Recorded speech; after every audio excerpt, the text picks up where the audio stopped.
Folks, hello.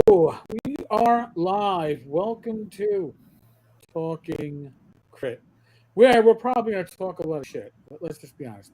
I am Eric Tenkar, your bartender in the OSR. I am neither woke nor a An four-letter woke with SJW. an M. But You're an SJW. You're an SJW, I heard. I'm an SJW, and with me, as always, on Wednesday nights, my once-a-week work spouse, Michael Battalato. Hello. By the way, I just noticed I'm wearing this shirt. I would like to show you. This is something that Lloyd Metcalf made for me. Oh, nice. I just adore this logo. He made this for me like 5 or 6 years ago. But Bad Mike's, you can't see the books and games. It's hard to see. But I just thought he did it. Because, okay, my initials, Bad Mike, you don't want to put BM anywhere, and I'll let you realize the reason why. So you don't want BM because then you got jokes. So he managed to arrange it really good to where it looks MB, and I thought he did a great job.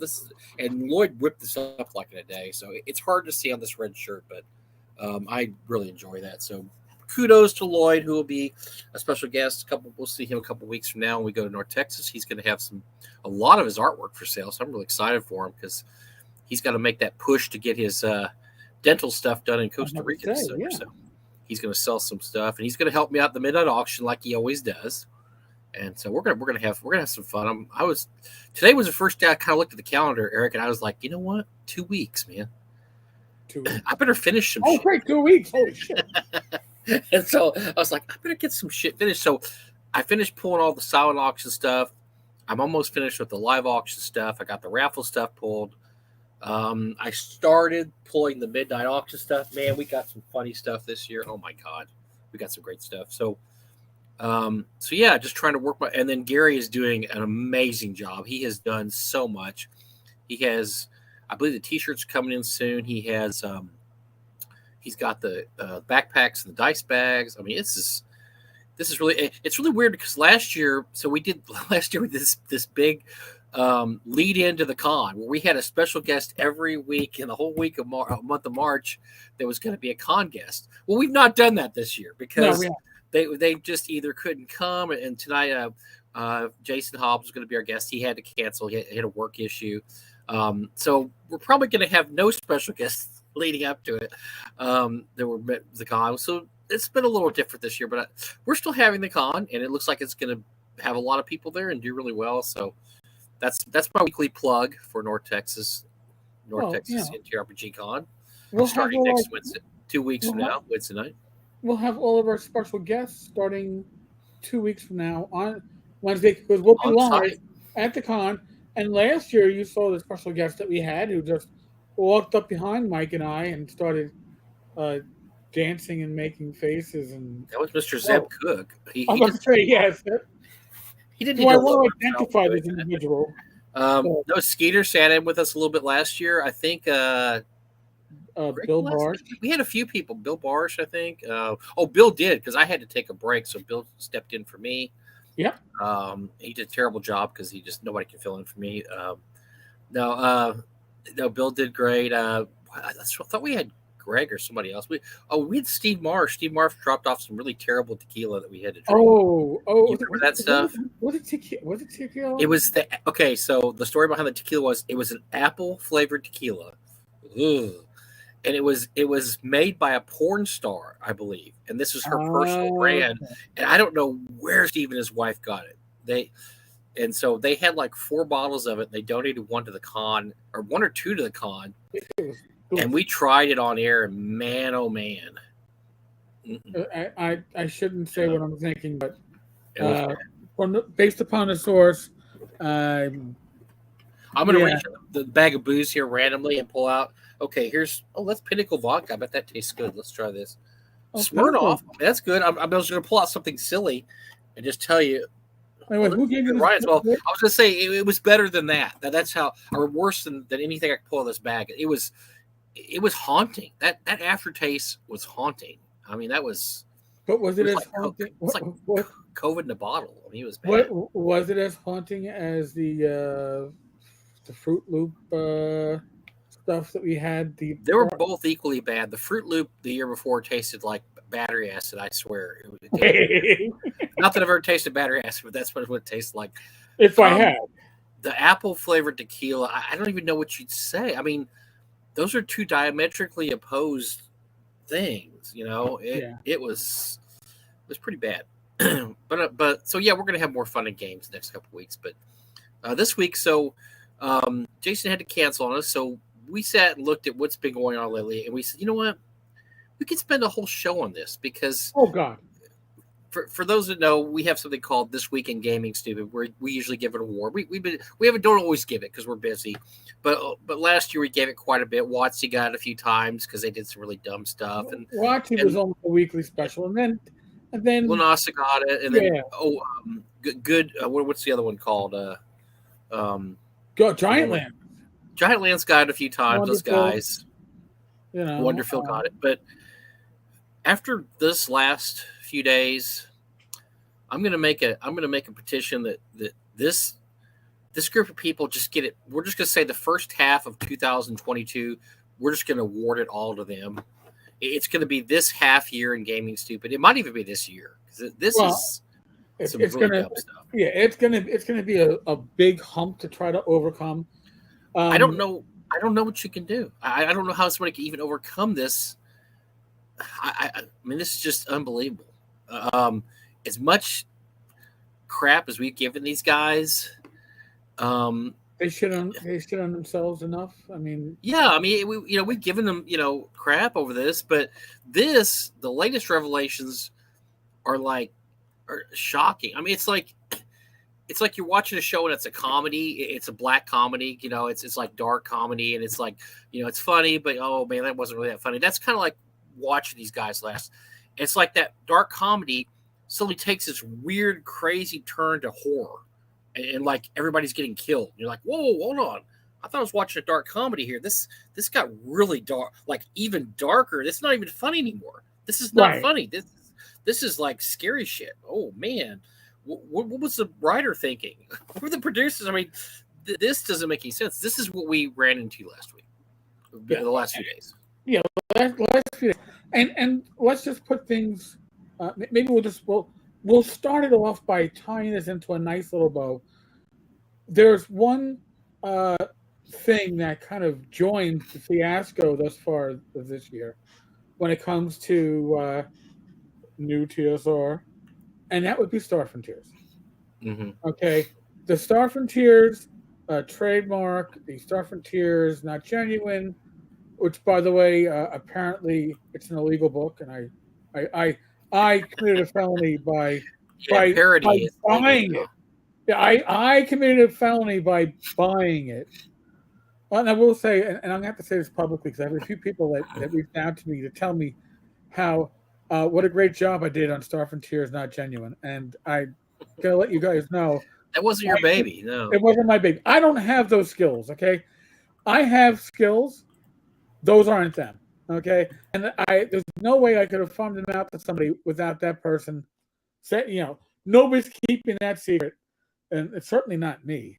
I've always said to pretty much anybody, because I've had people reach out to me and ask me, did you say this about me? Or if I'm going to say shit about you, I'm going to say it to your face.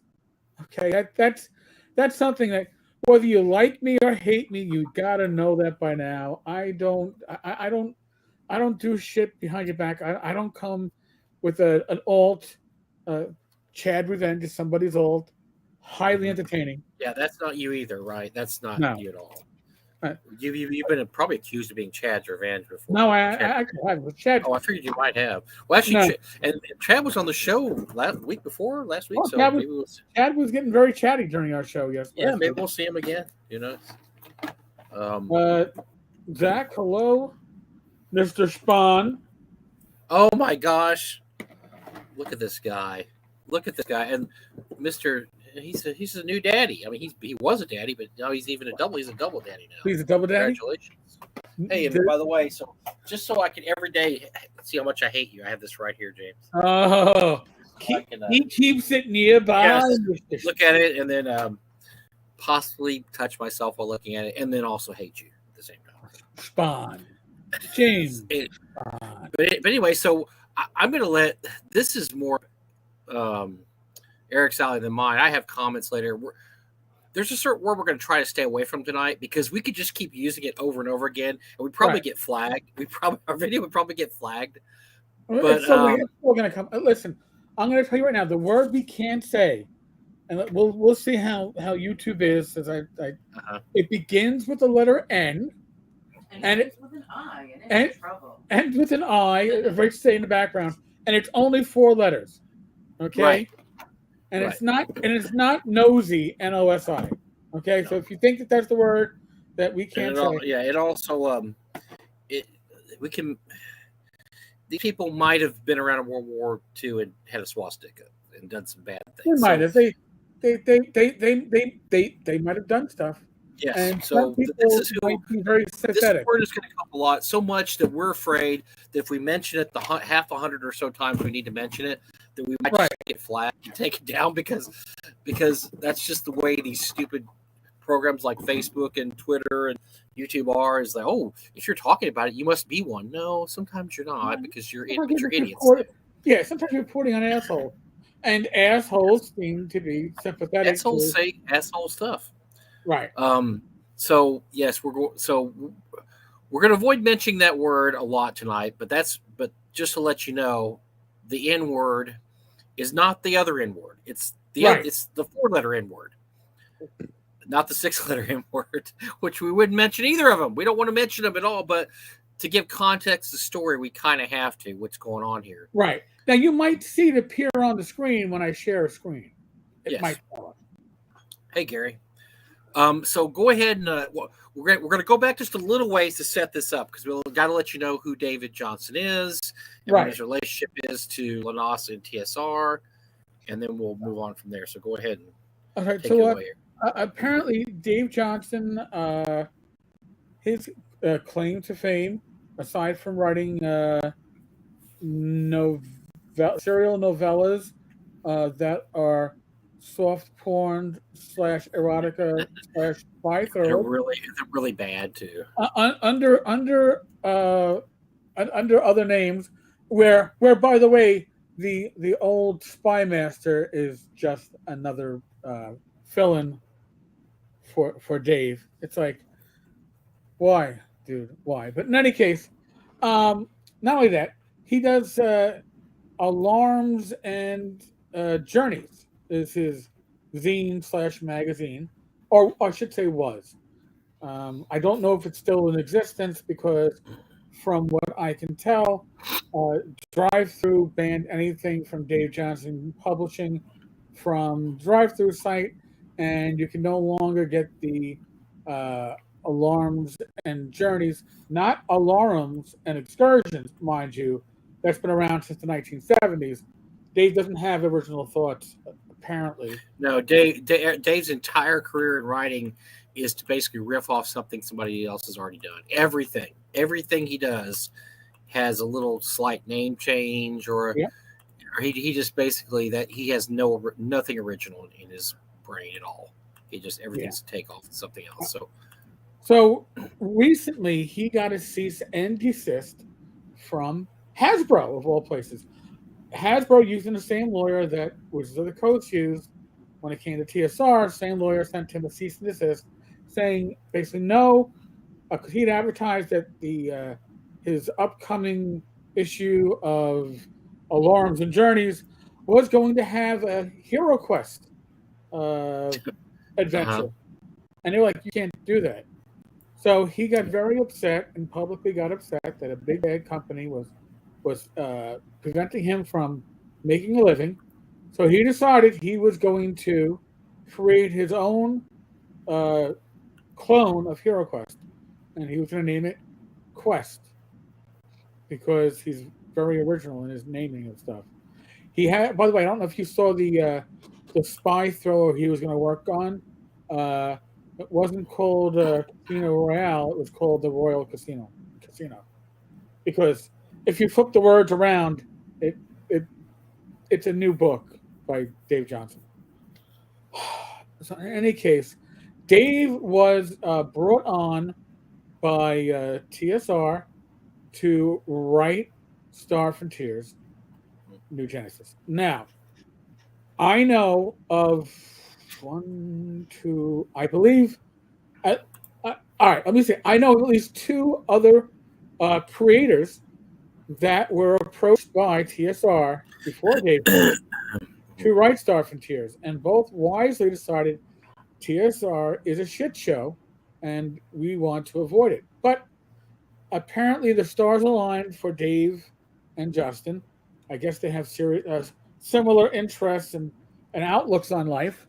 And Dave was like, I'll do it. Now, by the way, folks, just so you understand, from what I've looked into, what others have looked to in Dave's writing history and social media, he has a, before we go into the really bad parts of the social media, which we will look at, he has a history of announcing projects and games and books that he never gets to. And listen, hey, that's any creator can have that happen.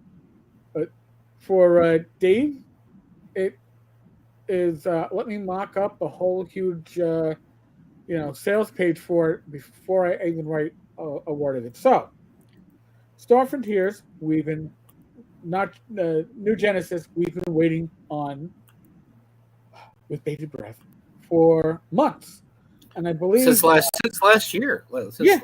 Oh yeah, since last year when they showed on the Evil DM's YouTube channel a printed copy of Star Frontiers, but they never opened the book up. Just held it up. It was fake. So it was fake. It didn't exist. It was a ploy to try to make you think that, wow, they're really doing something, which from our inside sources, we know there was nothing there. It was a mock-up, and it was all fake. They had pictures. Remember the pictures they had? Oh, yeah. They looked like there was big piles of books, and then somebody pointed out that was just a sales yeah, that was a website mock-up, too. So nothing has really ever been written for this game. It's just this is vaporware. They're supposed to release it around the time of Gary Con. Free copies were going to be at TSR Con. Yep, free copies. But what happened? Well, what happened was Dave Johnson came down with COVID, apparently, and wasn't going to run Star Frontiers, so nobody could get their free copy of Star Frontiers. Nobody had signed up for the game. All right, Mike, Mike ruined the punchline. Oh, I'm sorry. There was a punchline coming. Dang it! I ruined the punchline. Okay, I'm gonna. So and then it became the printer has an emergency, and the printer is dealing with a family emergency. Apparently, I guess the printer is a one-man shop, and can't get it out. And then it became, we are going to play test the beta. So we had all these copies that were apparently in existence that weren't in existence. And now we're going to play test the beta. But the beta was not going to be in PDF, which, I mean, I think most people these days, even Witches of the Coast, did a beta. Now, you can do an NDA and have people sign the NDA in order to play the beta, so your PDF does not have to be up there for grabs. Why wouldn't you do that? Well, apparently you can't do that if you don't have the material. That's interesting. So the excuse has been, then the printer is sending. Oh, no, the printer needs new files. Oh, the printer the printer said it's sent. This has been spinning forever, to the point where, and by the way, I'm going to mention Michael / Rancid Lord Michael. I'm not mentioning your last name because I'm not looking to dox you, but he likes to be mentioned on these live streams. He's made a point of that. Tenkar mentions me on 90% of his. So he watches. Thanks. We appreciate that. It adds to the viewership. Thank you for adding to the viewership numbers. We appreciate it. So first he threatened to delete a channel on the TSR Discord server because people were asking too many questions and it was so much negativity about Star Frontiers. And then he just started telling people, "Oh, I don't know, just ask Dave Johnson." Well, at the moment, you can't ask Dave Johnson because he's no longer on Twitter, no longer on Facebook. That's weird. Dave Johnson Publishing is apparently now the page is private. And I don't know if he ever shows up on Discord. So I don't know how all this is going to play out in the end, but I figure it isn't playing out well. I'm trying to think of any other. So basically, David Johnson was one of the many morons that Lanasa got to work, I guess, for free for him. Right. Some of the people were smart, like Hovermail, and they quit after they realized they saw what a shit show was going on. Who was the other guy? Don something. These guys all quit. Don tomorrow, or was it? Yeah.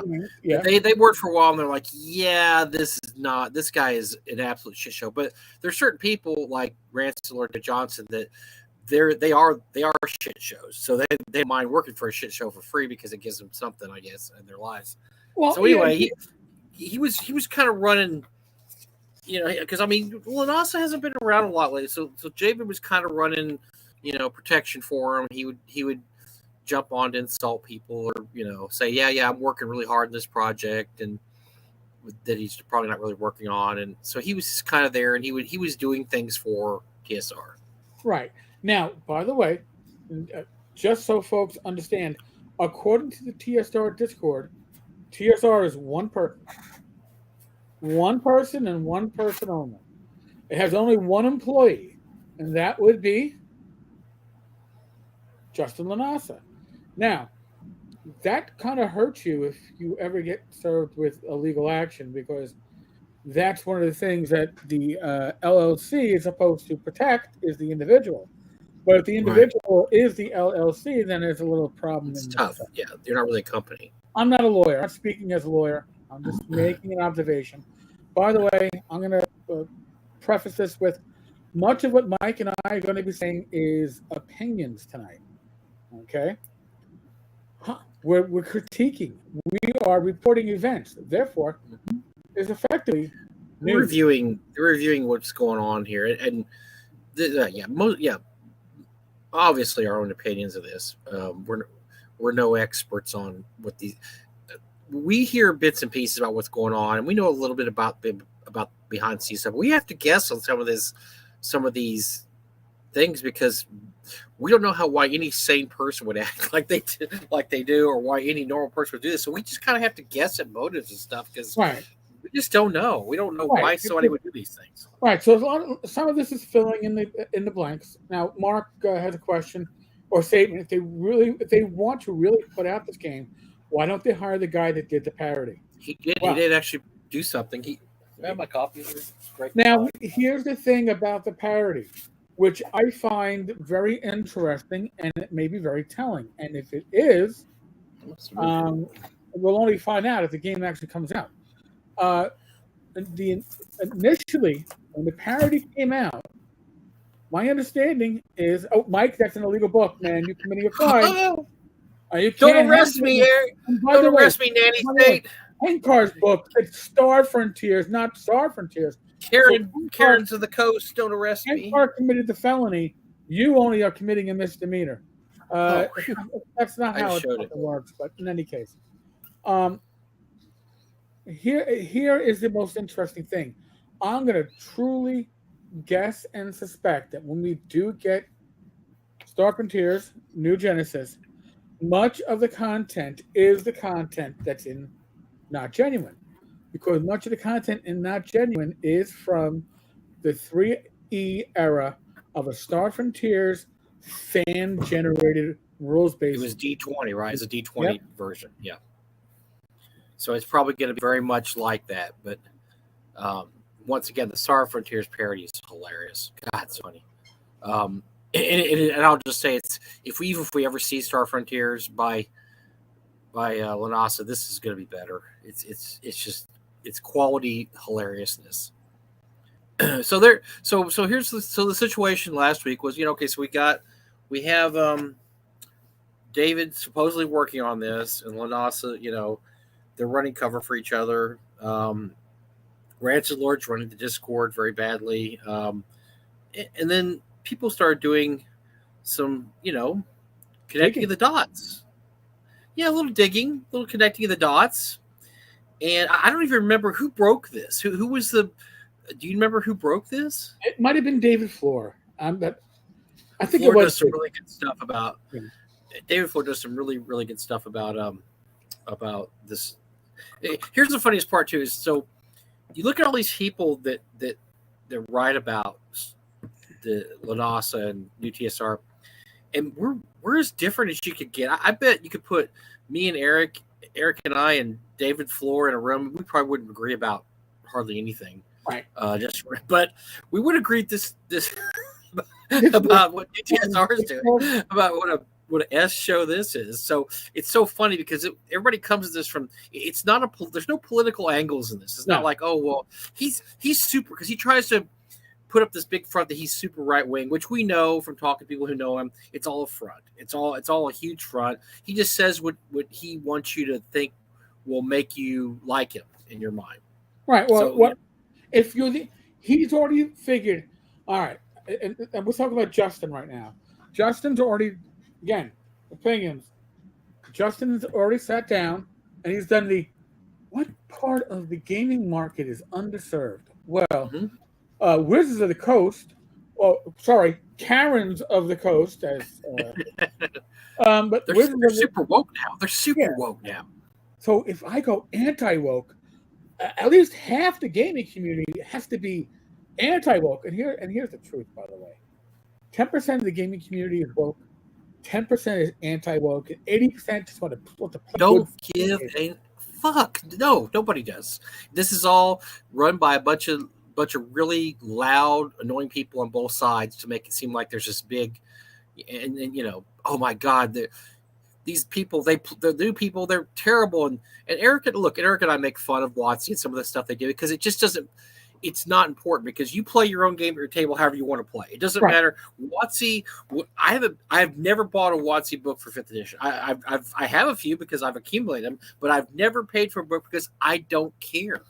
I still play, 1st and 2nd edition, occasionally OSR stuff. I don't need their stuff. So why would I bitch about, the fact that, orcs are seen as a stand-in for, I think it's stupid. I think it's stupid. My game. It doesn't affect my game. I don't care that they have Strixhaven, which is basically trying to make Harry Potter for 5th edition. I don't care.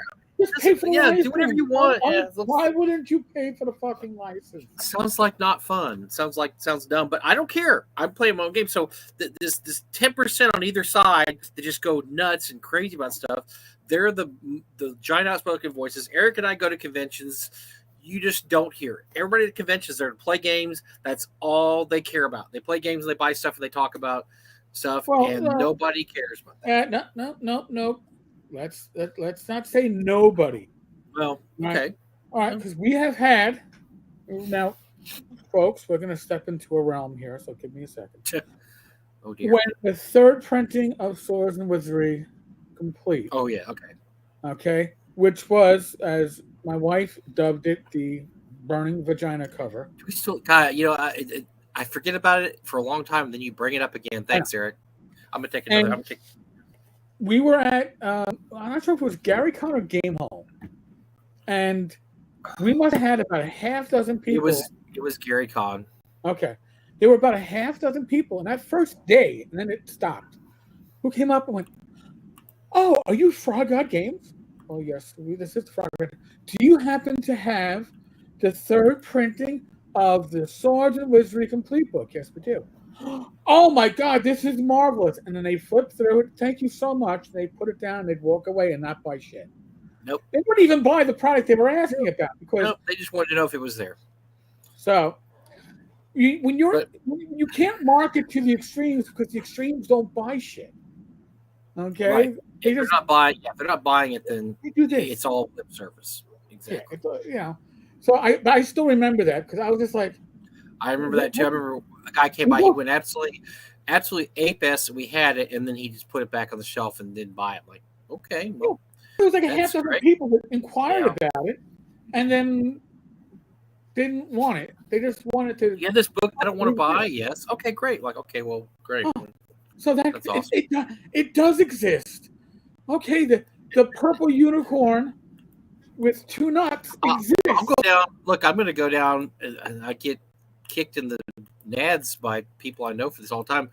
I actually thought the layout wasn't bad for the third print. Now the cover, the cover's horrific. It looks stupid. It's a burning vagina. He. I'm going to put a burning vagina on the cover and be really out there. He. Okay, it's stupid. But the cover. But honestly, all the artwork's done by women artists. The artwork's not bad. I liked the layout. And everybody else tells me they hate the layout. I don't know why. I thought the layout is nicer than the first printing layout because the first printing layout was. My only problem with the layout was the framing. Yeah, the framing was a little off. It was busy. It was very busy. But I thought it was a lot easier to read than I have some of the earlier editions of Swords Wizardry, and those were muddy or something dark. They looked dark, kind of muddy. This at least was easier to read. Now, if you have the cover with Errol Otis artwork on the cover, to me that's the quintessential version. That's the cover. Yeah. The cover's good and the inside looks great, and so beyond that, so why did we get off on that tangent? I can't remember. Because we were talking about politics and gaming kind of. By the way, so Vanishing Tower Press. Eric, a chance to read AA01.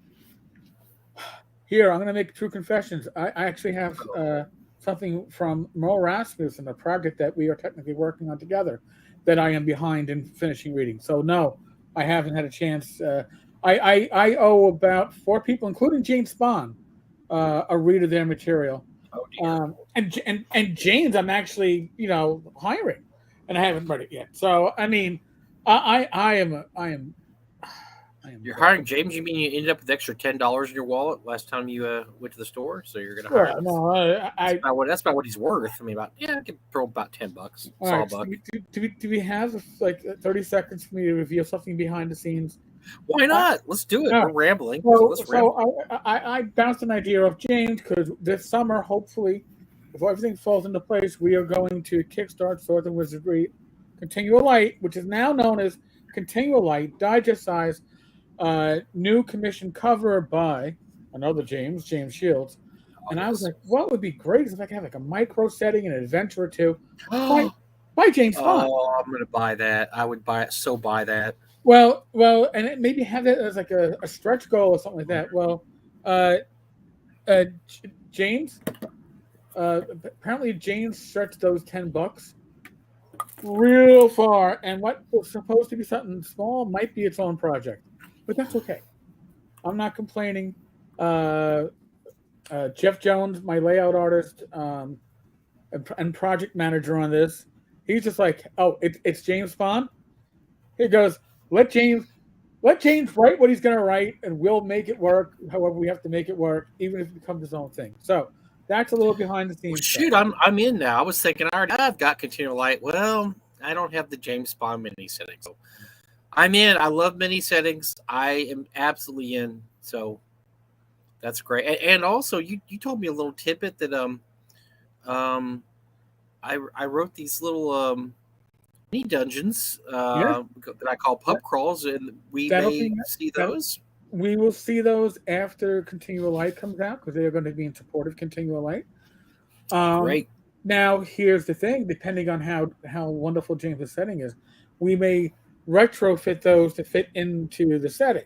Oh, that would be wonderful. Yes, I would definitely let that happen. That's cool. Well, they were written for Swords Wizardry Light, so they should be compatible with Continual Light. So yeah. Oh yeah, no, it all works well. And now another James, whose last name begins with an S, James Seymour.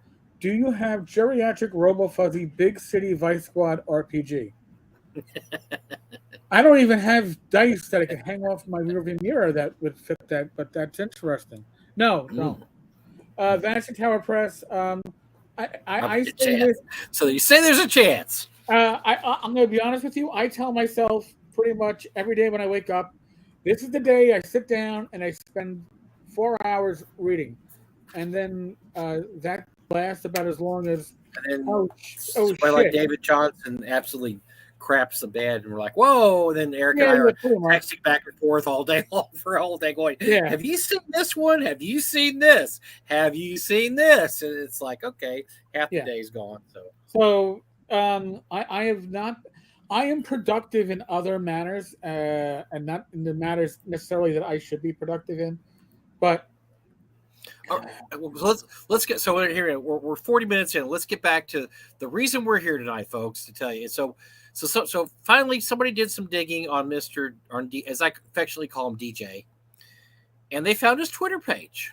And we know it's his Twitter page. How do we know it's his Twitter page, Eric? oh well, because we know it's his Twitter page because the all right.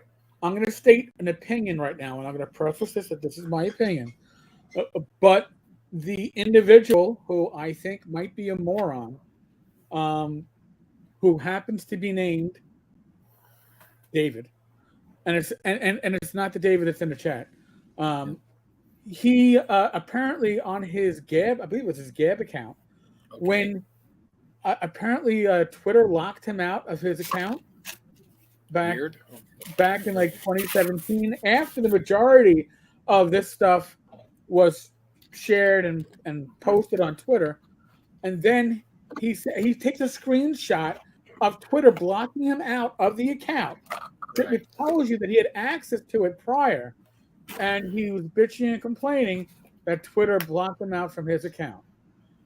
Now, I guess he got access to it back at some point because some more of his. But that had the name of the account on it, so we know it's his account because he himself posted that this was his account, and it's shot from inside of his Twitter page. Yeah, it was. Yeah, this is nobody trying to get him.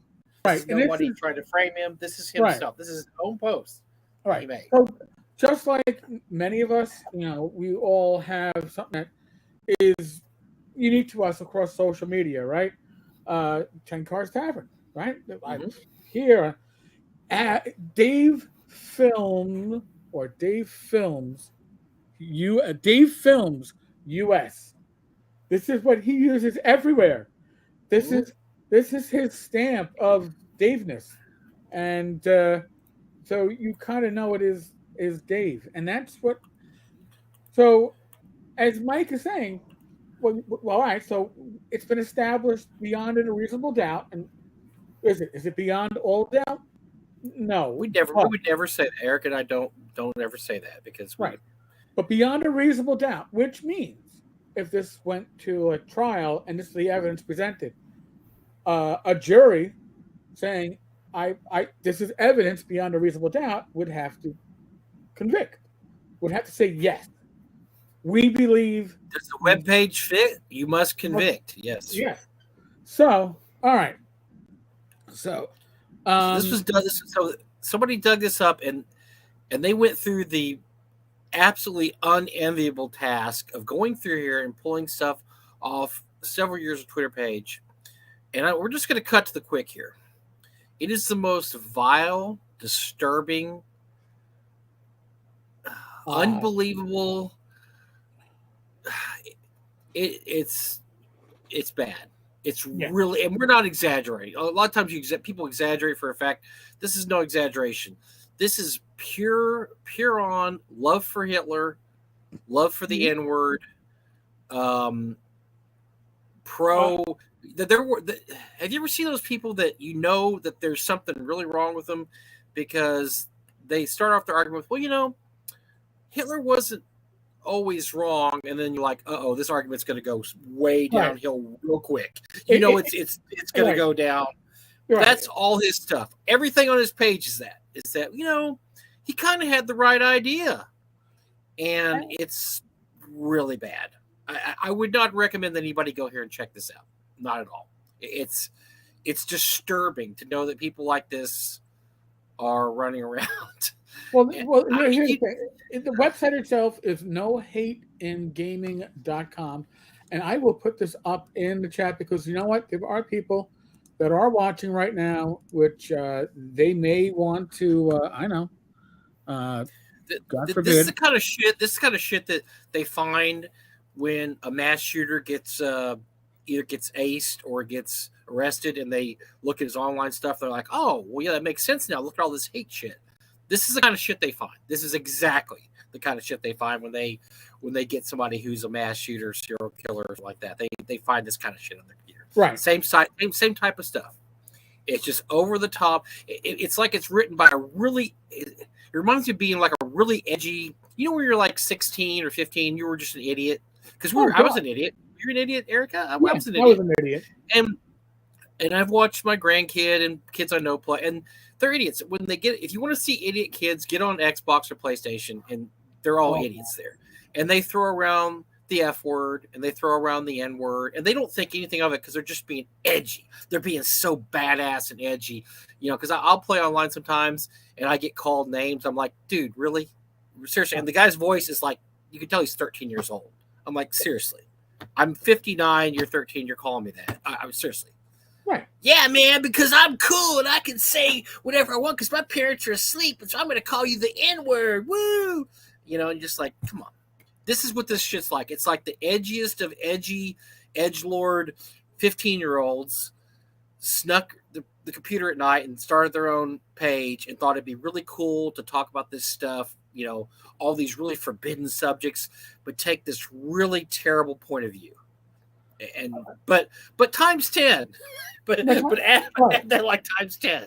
Mike, we have a valid question. It's probably going to be the best question of the night, and we've discussed this between us in the past. And I'll tell you, James, we've been asked this a lot, and this is why we do this. What happened this week is let's read the question. Yeah. James Seymour, serious question: why do you devote so much time to these guys versus just ignoring them? What is the upside of the repeat coverage? Mike, you take the lead on this one. I'll pop in. Because so there's two schools of thought here. There's a thought that if you just ignore something, they don't get attention, it goes away. I understand the value of that. I absolutely understand the value of that too. Because some of these guys are just attention whores and they want attention. But here's the problem. If you don't question this stuff and don't bring it up and don't say anything about it, it festers. And they figure, oh, nobody said anything last time I did this. I'm going to do something even worse because I didn't get their attention last time. And it gets worse and it gets worse. It just continues to go on. And that's why you have people like Ken Whitman, who just went on and just kept ripping people off because for a while nobody said anything about him. People don't believe this. For a while, he was respected name in game. Remember that article I read where he was one of the most 25 influential men in gaming, like in 2001 or something? That article that I had from that magazine. He was printing collectible card games. He was printing books on demand for people. And then he shit the bed and scammed folks out of their money. And nobody said a word. And then finally, people were like, you know, this stuff's really late. It's getting really. I mean, it's been like a year. I mean, and that's the problem. If you don't say anything about it, it just keeps going on, and it becomes acceptance. It becomes, in other words, hey, they never said anything about that. That's why WotC's trying to shut this loser down, Lanasa. Because if WotC just sit there and go, oh, we're not going to mention him because we want everybody to do it, they would lose their trademarks because that means people could just come in and publish whatever they want. And if you're just saying, well, we're just going to ignore it and not do anything about it. No, you can't do that. You have to be very proactive when you're defending copyrights or trademarks, but you also have to be very proactive in protecting the community. And for everybody that's asked us, why do you keep talking about this? Eric can tell you this. We have had 2 or 3 people contact us privately and say, wow, I did not know. Thank you very much. I had no clue this was going on. I didn't know this guy. I thought this guy, I had a personal friend of mine who was in line to buy all of Lanasa's stuff because he had been out of gaming for years. He saw that TSR was back. TSR is back, man. TSR put out all the classic stuff like S1, T1. This is so cool. So he's going to say, man, this is so awesome. So he's sitting there trying to buy everything online, and he contacts me. He goes, man, did you see that TSR is back? Well, not really. So once I explained the whole situation to him, he's like, oh, well, I didn't realize that. No, I'm not going to buy. I'm going to cancel my order now because I thought this was – because it said that Ernie Gygax Jr. was working on it. Well, that's actually Ernie Gygax. He's actually never really published anything. Right.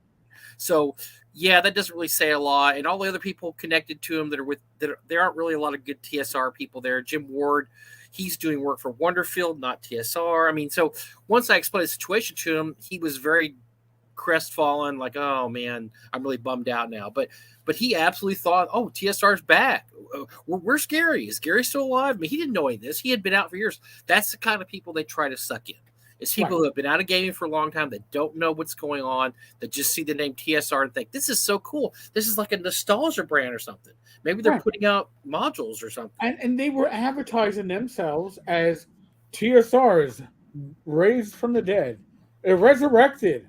No, they're not the same company. But again, why do I spend time on Dave Johnson? Right? What do I spend time on the probably, potentially, in my humble opinion, like I said, the moronic horse? Am I beating a moronic horse to death? Maybe.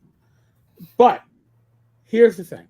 As Mike said, people don't know. And if you ignore it, what happens? People go and they spend money on alarms and journeys, thinking it's alarms and excursions or something in that vein, that it's a license. I didn't even tell you about the guy. I have a friend who bought Giant Lands because he thought it was going to be an OSR rule set, and he bought the whole thing, got it, was pissed off when he read it. He thought it was just because he thought, oh, James Ward's working on it, Ernie Gygax, or I'm sorry, Gary Gygax Jr. Oh, this is going to be old school. He bought the whole thing before he even talked to me and said, hey man, I got Giant Lands in. I'm like, dude, have you opened it up? Like, no. It's got an Elmore cover. Yeah, but you're going to want to read it first. It's really not very old school. He's like, oh, man. So, don't assume everybody's plugged in as we are. We're very plugged into the hobby. And probably everybody listening to the show, too. If you're watching the live stream, as the live stream is happening, you're here every week. You're wired in, okay? You're like, oh, do I got to hear this shit about TSR again? Or I already watched the episode earlier this week where Tenkar covered all the isms that Dave Johnson has in his history. Yes, but here's the thing. Well, first off, events have changed or progressed since then. Dave has been removed from Drive-Thru RPG. Dave apparently looks like some of his stuff's been taken down from Amazon, which is not available for sale. Dave closed his Facebook. Dave deleted the Twitter account that he claimed he couldn't access. Well, so Dave's explanation of these pages and pages, it's not just the neo N-word stuff. It's also homophobic. It's transphobic. It's anti-woman. I mean, just name it. It's racist. I mean, whatever ism or obia or phobia, whatever you got, he covered it and he went to the 10th power. I mean, just the most disgusting memes. And he also talks about killing disabled people. Listen, most everything else is memed and it's ended. Listen, I've heard and seen this shit from others, and what do? I usually just block them. Once I see the stuff popping up, I block it. Okay. But when he gets again Islamophobia, but when he gets to the and it's under the alt-right and conspiracy, I don't know why, but the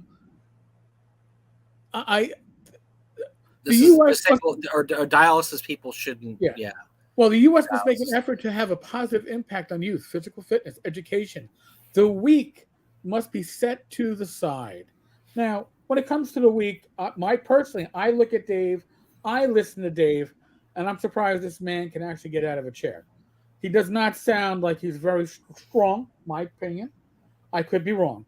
So for Dave to talk about this, now the dialysis stuff leads me to believe that he has somebody in his history, I don't know, that maybe had it. Dialysis should only be available to the able-bodied people who can work. For example, dialysis for people who don't or cannot work, the cost of treatment and meds is paid for by taxpayers. Proposal to defund dialysis clinics nationwide and to open up state-supported dialysis clinics for able-bodied patients. By definition, if you're on dialysis, you're not able-bodied. You're spending 3 days a week, 4 hours a shot. It's horrible. It's horrible. Yeah, one of the things I'm a diabetic. One of the things I have been very careful of is my kidneys and liver functions, because you do not want to be on dialysis. It's a beat down, Yeah. and yes, it takes up a lot of time of your week. But yeah, wishing death on disabled people, that's rough, man. That's and that's not just that, but also kids. He had some stuff about kids that are disabled; they should be put down. I mean, just every ridiculous whatever. This guy threw something up on his page. Now his explanation was absolutely the most unconvincing explanation I've heard in a long time. Was that, what do you think? Somebody stole my page, man. Yeah, because that's where all these guys go to when they can't. They always go to, well, I got hacked. And anybody that knows anything about hacking knows that the problem with this is, if his page got hacked 4 years ago, why'd he let this hate and filth sit up there 4 years ago? Either way, he looks bad. Right. Either he put it up himself, which makes him look ridiculous, or he knew it was up there under his name and he kept it up there for 4 years, which to me, that's pretty much just as bad. If he's letting this stuff stay up under his name. Oh my gosh, somebody posted something under my name that's really horrible. I'm just going to leave it up for 4 years because I just don't feel like taking it down. But now that Tenkar and a few others have shared this page that has collated everything, now I'm going to reach out to Twitter and by the way, my understanding, I was told this, is that individual posts were coming down before the whole Twitter account got removed. Once he got outed, he started deleting. Yes, but as anybody knows, it's not a half-wit. Internet's forever. You can delete all you like, bro. The screenshots are already in the book.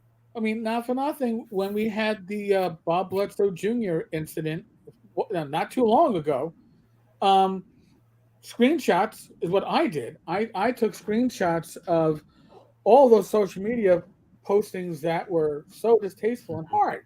And now I had people go, well, why did you share this? You were part of bringing down an icon in the industry. I didn't bring down anybody. They brought themselves down. Okay? Dave Johnson is not being brought down by David Floor and myself or others that share this. Dave Johnson is bringing himself down because of what he shared. And I know there's the argument, and I'm sure I would put money on it that somewhere in some reality, Justin is going, but Dave has the right. The First Amendment says he can say what he wants, and whatever he says is fine. No. First Amendment says, yes, freedom of speech. It doesn't mean that you can't get... People don't have to accept what you say and go, oh, that's good. They can say, oh, that's pretty shitty stuff, and we shouldn't have to deal with you. And look, I've told Eric this. I am absolutely one of those people that does not agree with taking people's stuff down and drive through unless Dave was actually publishing things that had horrific ideology in the writing. I'm not big on. I think Zach's stuff should have been left up, even though he's a vile human being. As long as what they're writing doesn't have that in there. But once again, you're talking about private platforms, private businesses. They can do whatever they want, and if they decide that they don't, I don't like it. I don't think it's right. I don't think it's right to take your way of making a living down if it not directly. Now, if Dave was putting out modules about the Ubermensch super race, yeah, that's okay. Take it down. Right. But so I'm not 100% behind that. But I also realize, but you have to realize that this is what people on Twitter are finding out right now.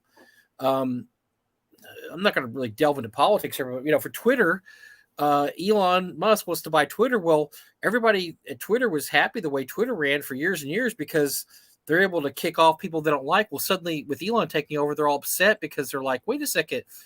Well, Elon's taking over. I don't like him. Well, that's too bad. It's once again, it's a private business. If Elon wants to take over and eliminate everybody with the letter A at the beginning of their last name, he could do that. He could. I mean, they can do whatever they want. His rules. Yeah, it's going to be his rules. Listen, I am very conflicted when it comes to stuff like private censorship. When again with drive-through, I'm pretty much like Mike. I have the idea that Zach Smith, and I personally, I wouldn't piss on him if he was on fire. Zach knows it because we've had interactions online that have told me. What if he was on fire across the street and you had a glass of water, and you had to walk across the street to dump that glass of water? I would drink it. Come on, Mike. That's yeah, you're thirsty. I understand. Yeah, if you're thirsty. Yeah. Even if I'm not thirsty, I'll pour it out for my homies. Okay, but I'm not. What if you already had a fire hose in your hand and you're watering a plant, and he was across the street but he was on fire? I had a fire hose. Yeah, I would destroy you're watering a plant. I would destroy the plant with the fire hose. Okay. So you understand what we're talking about. I detest Zach Smith as an individual. Now, as a creator, he's put out some very good stuff. Red and Pleasant Land is one of the best RPG books probably ever. And I think Vornheim is the most overrated piece of shit I have ever seen. But doesn't matter, right? Now, if I was the company that was distributing Zach's stuff, I would hold my nose and say, all right, well, you know what? I think he's a piece of shit, but allow this stuff to continue being sold. I mean, what Zach was accused of was basically beating up his girlfriend / wife. Or at least, he's also an asshole. He's an asshole, but that was the main thing that broke. Mentally, physically, emotionally. That was the straw broke the camel's back. So that doesn't have any effect on what he wrote. I mean, what he wrote had nothing. He didn't write modules about beating up girls or whatever. So it's kind of you got to take the two. So I'm not absolute free speech absolutist, but I'm pretty close in a lot of ways. I think that in some ways hate speech can be. See, here's what I think about hate speech, and this is a personal opinion. And Eric he could hammer me for this or not. But my thing about hate speech is I think you should allow hate speech because you know what? I'd like to know who the assholes are. Because like this that just came out. Now I know that David Johnson, or DJ as I call him, isn't just a miserable human being. He's a vile, disgusting, disturbing human being. I say let him have all the power to write this stuff ever, and that way you can point him and say, this is who he is. This is exactly who he is. And so I don't object to sometimes having the power to say who you really are, because it lets people know, and they should know. They should know who they're dealing with. You know, I mean, I'll give you an example. Like one of the problems with Zach Smith, I heard the other day, I've been reading here and there that Zach Smith's going to make a comeback. You know why he's going to make a comeback? Because nobody knows who he is anymore. Right. He's, they removed him from every platform so thoroughly that now he can pop back in 5 years later, and people are like, oh, this Zach Smith guy, I'm going to go buy his stuff. They don't know any of the history of Zach Smith. And that's the danger you run into when you just absolutely ostracize these guys and push them so far out and then don't talk about them. That's the problem also of not talking about somebody. Like, oh, we're never going to talk about this guy again. Well, you know. Well, and Mike makes a very good point, so I'm going to take it a step further. Companies like DriveThruRPG or Amazon or whatever, they have to worry about public opinion, right? I mean, if people, remember, 10% on either side are the loudmouths, and that's being generous. All right. So if that 10% that's upset with Zach to the point where they're going to do an online protest and we're gonna sign our petition to have Zach, they don't want to deal with that shit. So it's easier to remove Zach from it. It's a business decision. Yeah. Okay. Here's the thing, Mike and I, we don't have a business decision to make. We don't. We will speak truth.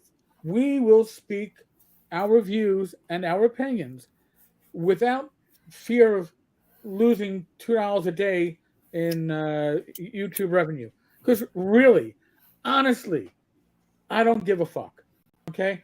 It's more important that you have an opportunity to know the bad actors in our community.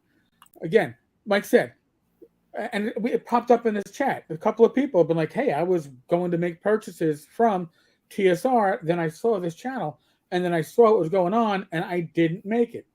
I avoided it. We know of businesses, of publishers, of creators that were close to signing contracts, and then from what they found online, with a little inadvertent research, went, oh my God, bullet dodged. you don't want to be the person that spends, I don't know, hundreds of dollars on TSR material and you get it and it's shit. And you're like, what did I spend $50 on this? Oh, by the way, if anybody has ordered the Dungeon Crawl board game, not I know they claim they shipped them back in like April, but as my straw buyer has not received jack or shit, and uh, there's no tracking information available because they couldn't figure that stuff out. And the only copies I've seen in the hands of people are the ones that were bought at conventions or given out by Ernie at GaryCon. I would like to know if anybody has received that or Vince Florio's module, the Cults of Abandon. No, Abaddon. Abaddon. Even they couldn't get their own product's name right. You know, they talked about it. They haven't shipped. Have they shipped any of that stuff at all? They're claiming everything is shipped, but that's weird. Yeah, not been happening.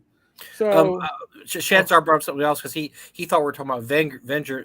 That's another person I'll tell you right there. Look, I think Venger should be able to publish all his stuff. I mean, it's a little weird, but it's not okay. It's titillating, I guess you'd say. So it's just titillating, but yeah, Venger gets picked on a lot. Now he brings some of that on himself because he's a larger than life personality that I think in deep down he probably would disagree with me, but I think he enjoys getting picked on because that allows him to rail about it on his videos and stuff. Listen, I've said this elsewhere. V, to a large extent, and people have asked me, why do I allow him in the Tavern's Facebook community? Because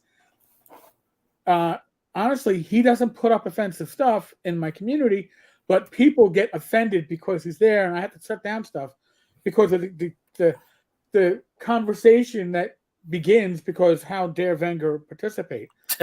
Right. But V is if you all remember what it was like on terrestrial radio in the early aughts, Opie and Anthony,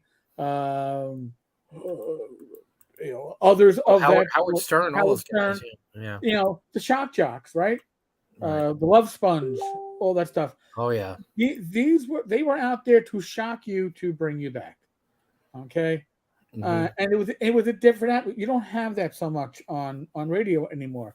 Howard is a very, very pale replica of his prior youth, but that was the point, right? So that's V's marketing. You don't have if you think that we're marketing for TSR, and you think that V is just doing what we're not marketing for TSR, but V is certainly marketing himself in the way he's doing it.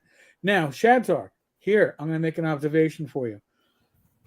Oliver Clay got removed from DM's Guild for less, but he was allowed on drive-through. Why double standards? Because Wizards of the Coast, they have much stricter standards on what is appropriate on for their material, for them to be saying, yes, we're licensing this. If you're on DM's Guild, you're licensing from Wizards of the Coast their IP.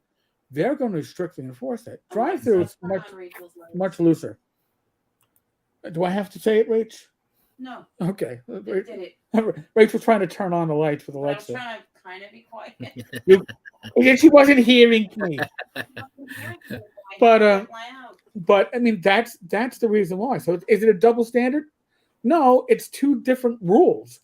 Even though you're looking at it, you go, it's the same platform. It's all under one bookshelf. But it is, but it isn't. And by the way, there's a whole thing. We could probably do a whole future episode on the acquisition of D&D Beyond, because oh dear, yeah, that's a whole nother. Because that's an interesting story too. Yeah, right. Because there's a licensing issue involved in that, where just like your material on DM's Guild is brought into the Wizards of the Coast environment, and although you retain your ownership, you don't retain all your rights to it. You really can't remove it. Same thing's going to happen with D&D Beyond. They've already said it. So, but that's a whole that's an in-depth stuff that Yeah. Mike and I would have to devote something to that one. Right.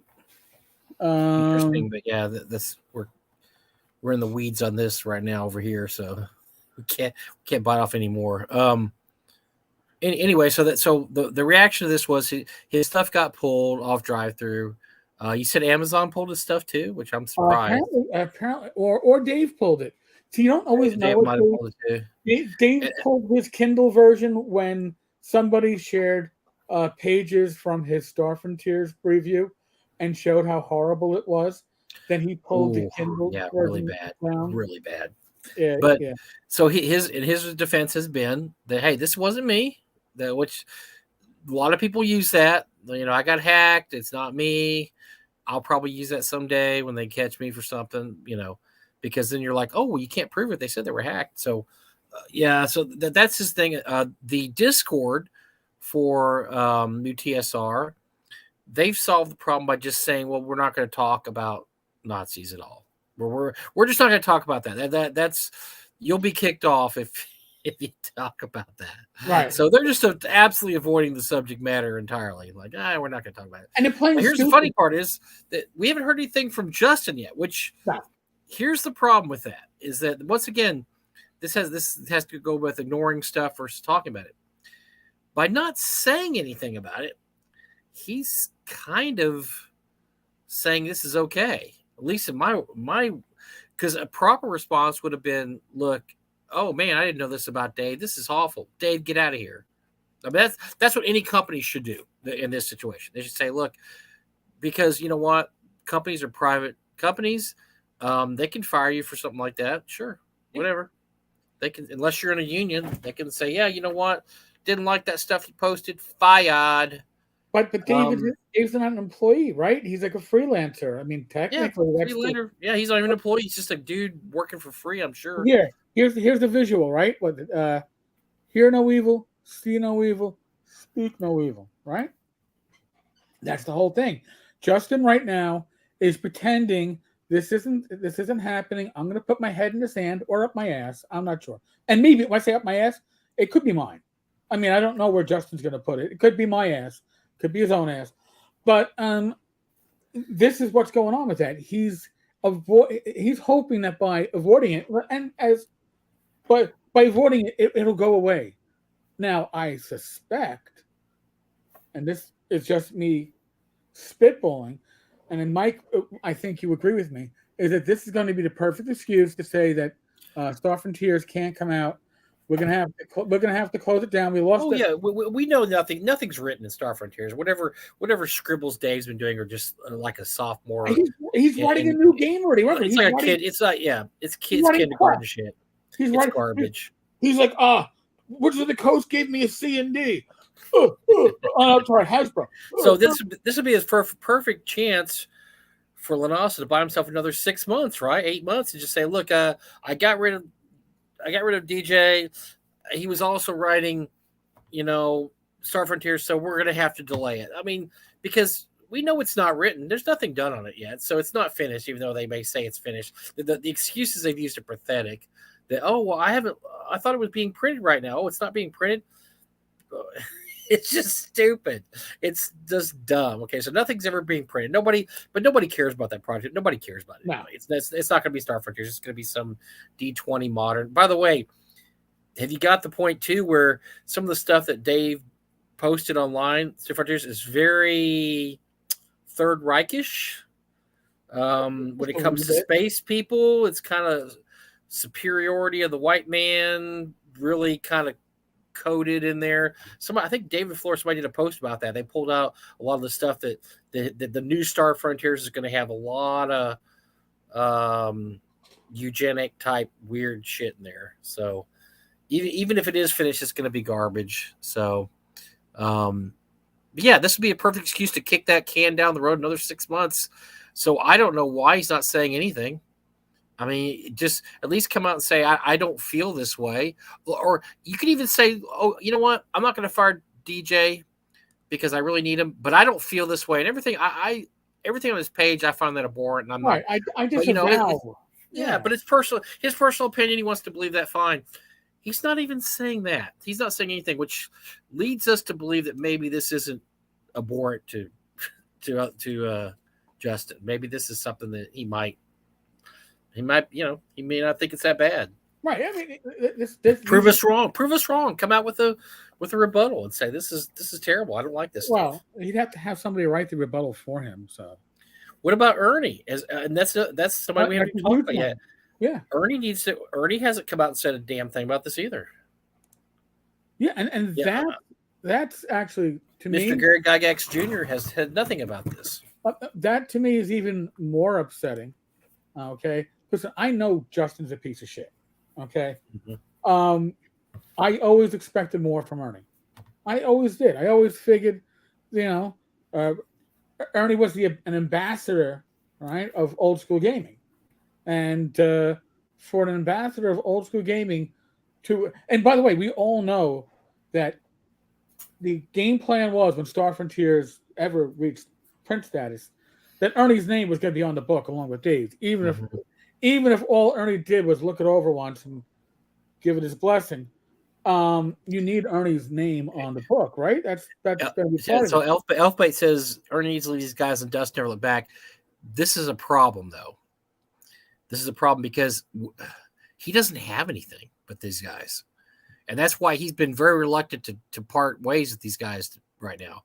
And that's I don't think people understand that about Ernie, is that he's got very little going for him unless he's being propped up by Lanos and them or Giant Lands. I mean, he doesn't have anything going. He's got nothing going on. He has a Kickstarter that's not 9 years late that Troll Lord Games is going to finish for him.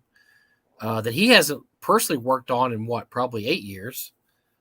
He's got nothing going. He's got nothing. He supposedly worked on the Cult of Abaddon module, and I don't know what he did on it. No clue what he did on it. It's not. I have it through sources that he made it worse. So that's not helpful. Did he do anything with a board game that was terrible grammar and spelling? And but his name? I think his name was on the board game along with Justin. Maybe. So I mean, he's got nothing. If he can't lead these guys in dust, never look back, because he's got nothing going.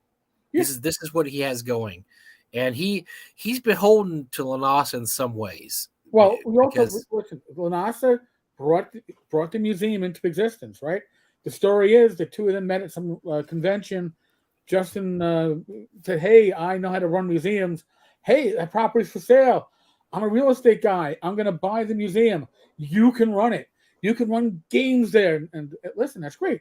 Now, I'm going to mention something.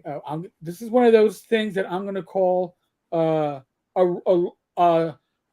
rumor I have heard repeatedly from valid sources. I cannot say for certainty. So we're saying that right now. But I have heard through multiple sources that Ernie put anywhere from $20,000 to $40,000 into the museum, monies from the Kickstarter fund, the leftovers after Troller Games came in and rescued it. And again, that means that the money wasn't spent on hookers and blow. So that's great. But he put it into the museum. So even if Ernie suddenly comes to the realization of, wow, this is a real shit show, he's invested in the shit show, and that's a problem. He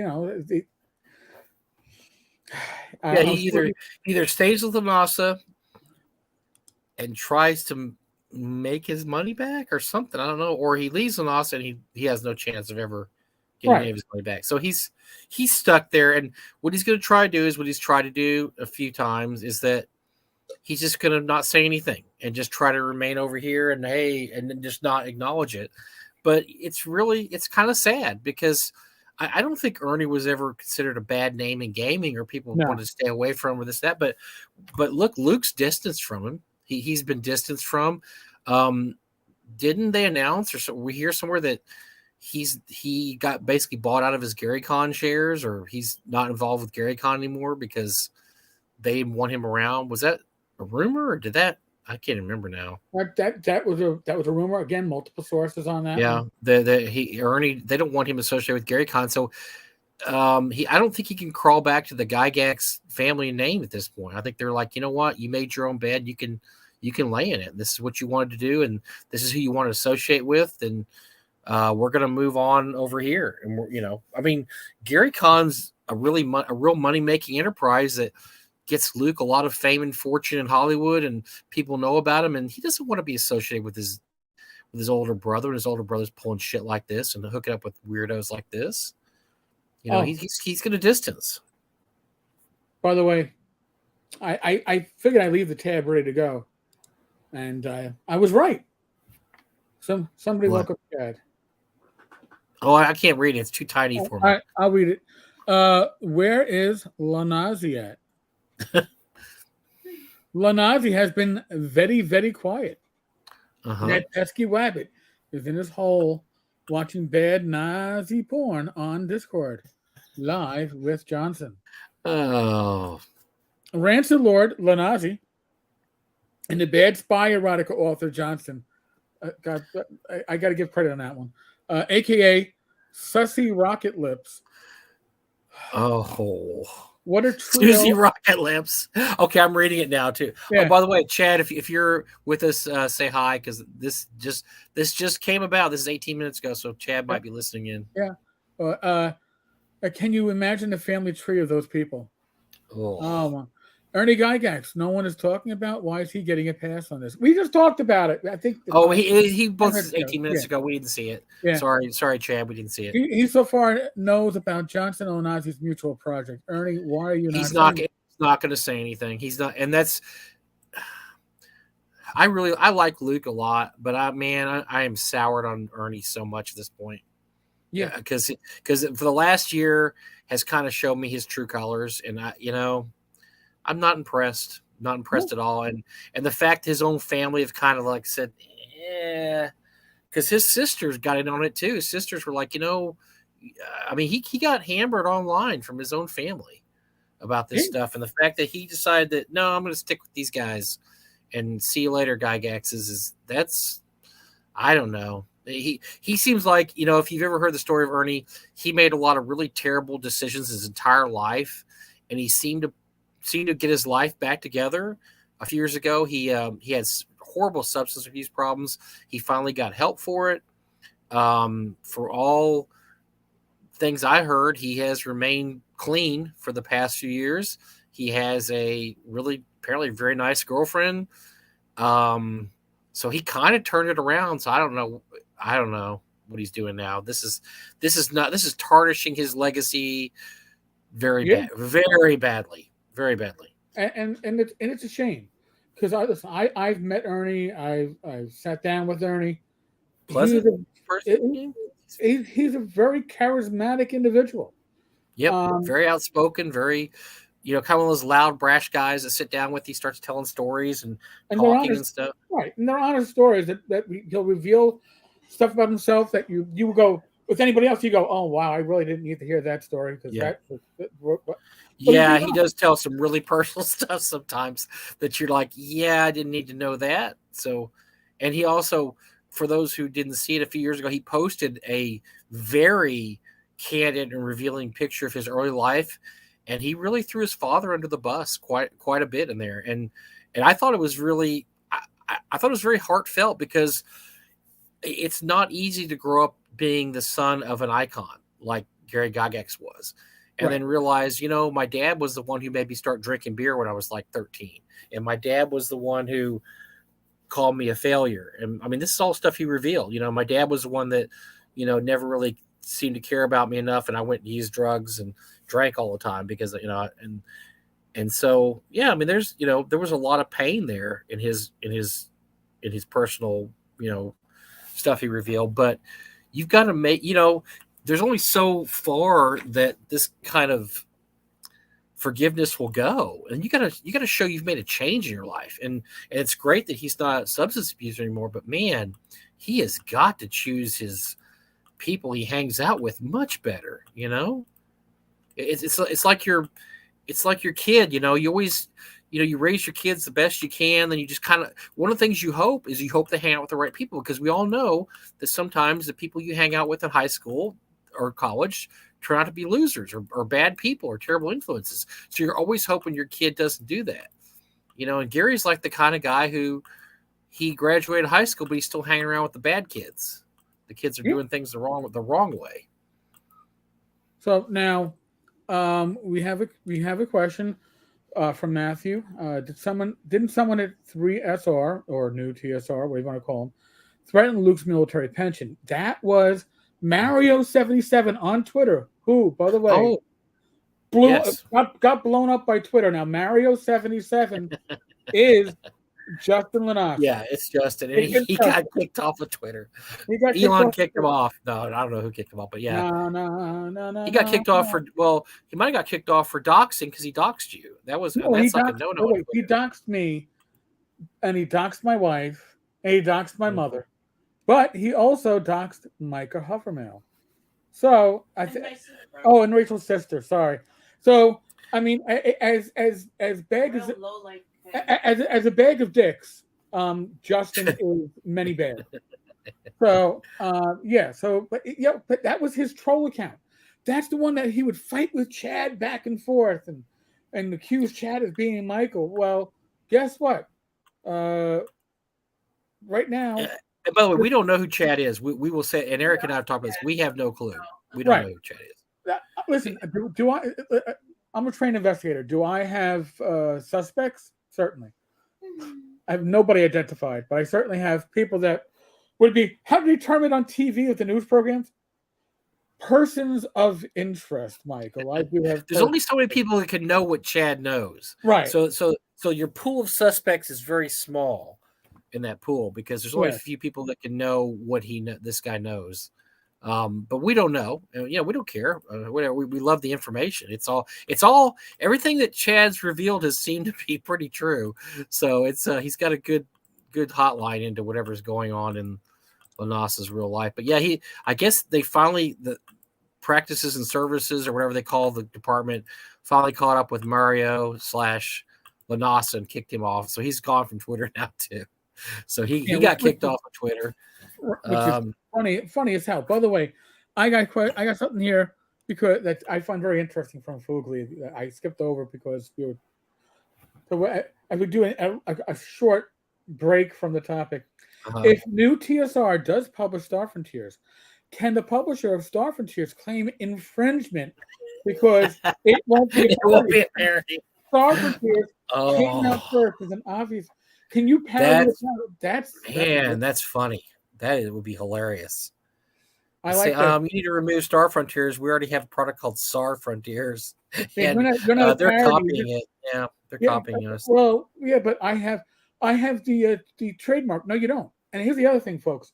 What's going on in the background is that the lawsuit, the Wizards of the Coast TSR lawsuit, or the TSR filed against Wizards of the Coast and said, hey, we want you to prove that you actually own these trademarks. And Wizards of the Coast went, hey, we're going to countersue, but not just countersue TSR.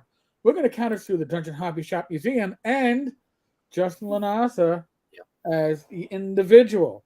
And I spoke to a Legal Eagle, and their opinion was quite simply Justin is fucked. But if you saw our show with Ty Beard, he also concluded the same thing that there's no way out of this. There's no good way out of this for him. Right. So, and the reason why is because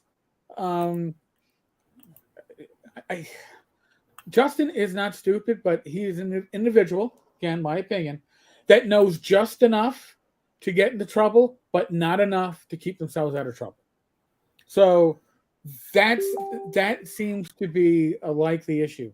So, and according to the filing, this thing will actually go to court in November of 2023 in front of a jury, which means that there's another 18 months of lawyers milking. And you can milk Woods of the Coast / Hasbro all you want. Those cows will always... They have lawyers on retainer and whatever. But yeah, when it comes to Austin, he's going to run. This will be. I have a prediction. My prediction right now. Here we go. May 18th. May 18th. Yes. I think this is going to be settled, and it's not. And here's the deal: it's not going to be settled on terms they're gonna be good for Lanasa because they don't have to be nice to him because if this came to trial, they'd absolutely curb stomp him. But I think this is going to be settled because I think at a certain point he's not going to be able to pay his lawyers or he's just not going to want to just keep paying him. Like 18 months, that's a lot of discovery, that's a lot of depositions, that's all kinds of shit to go through. Yeah, and man, your lawyer's on retainer that entire time. They're there the whole time. You're writing them a check every month for that, and I just WotC has much deeper pockets than Lanasa, and I think they'll settle at some point, and Lanasa will get some little face saving something to slide out of town. But I think he might. I think he loses the Dungeon Hobby Shop Museum too. I think he loses the whole kit and caboodle. That might be part of the thing. Is like, hey, we don't sue you into oblivion. You just walk away, and by the way, you leave us that too. We decided that we want that. We want the Dungeon Hobby Shop Museum also. I mean, and I'm not saying that the museum is being well run right now. I mean, and to put things in perspective, earlier we were talking about how Justin doesn't pay people. Well, we know he didn't pay Vince for his adventure, right? We know he didn't pay Michael Hovermill for the work that he did at all. I don't believe that he's paid Duck. He gave Duck a place to live and then evicted him so he could put in a bed and breakfast, Airbnb, whatever, on the upstairs of the museum. So Justin finds a good way of getting out of having to pay people, which maybe is how he's paying for the lawsuit. I'm just saying, he's penny wise, pound foolish, but he's certainly not going to be driving loyalty when you don't pay people for the work that they do. So just somebody asked something real quick about North Texas. I'm typing it out, but I just realized I didn't have to type it out. They asked about why don't we have a charity game? We do have a charity game. We have had one for the last decade or so. Doug used to run it. This year, his son will be running it. But we have special guests at the con that play it. And the charity, in years past, I know it was a children's charity. I don't know who it is now. I think it's Children's Hospital, the hospital charity. And what we do is we have two people that buy seats at like $400 or $500 a piece, and they get to play with. I think so far this year we have Zeb Cook, James Shields, and Levi Combs in the game. We'll end up with a couple more special guests in there too. So yes, we do have a special guest charity game. Oh, gaming celebrities. I don't think we're not badass enough to get anybody like Joe Manganiello or Vin Diesel, I'm afraid. We just don't. No. We don't punch that high. That's way above our weight limit. Now, if Luke would come to the con, I was hoping he could come this year because he's retired. But if I get Luke at the con, I'll get him in the special guest game. I think he would do that. And he's kind of a celebrity. I mean, Luke's a celebrity. Yeah. So, but yeah, we don't really get the Hollywood crowd at our con. Our con's more hardcore gamer collector types. We don't really get the I mean, not that we would turn them away. I mean, if Deborah Wool walks up and wants to buy a ticket, I'm going to let her in. Like, yeah, whatever. But we just don't. Not only does people want to go to Texas in June for a small convention, I'm afraid. Yeah.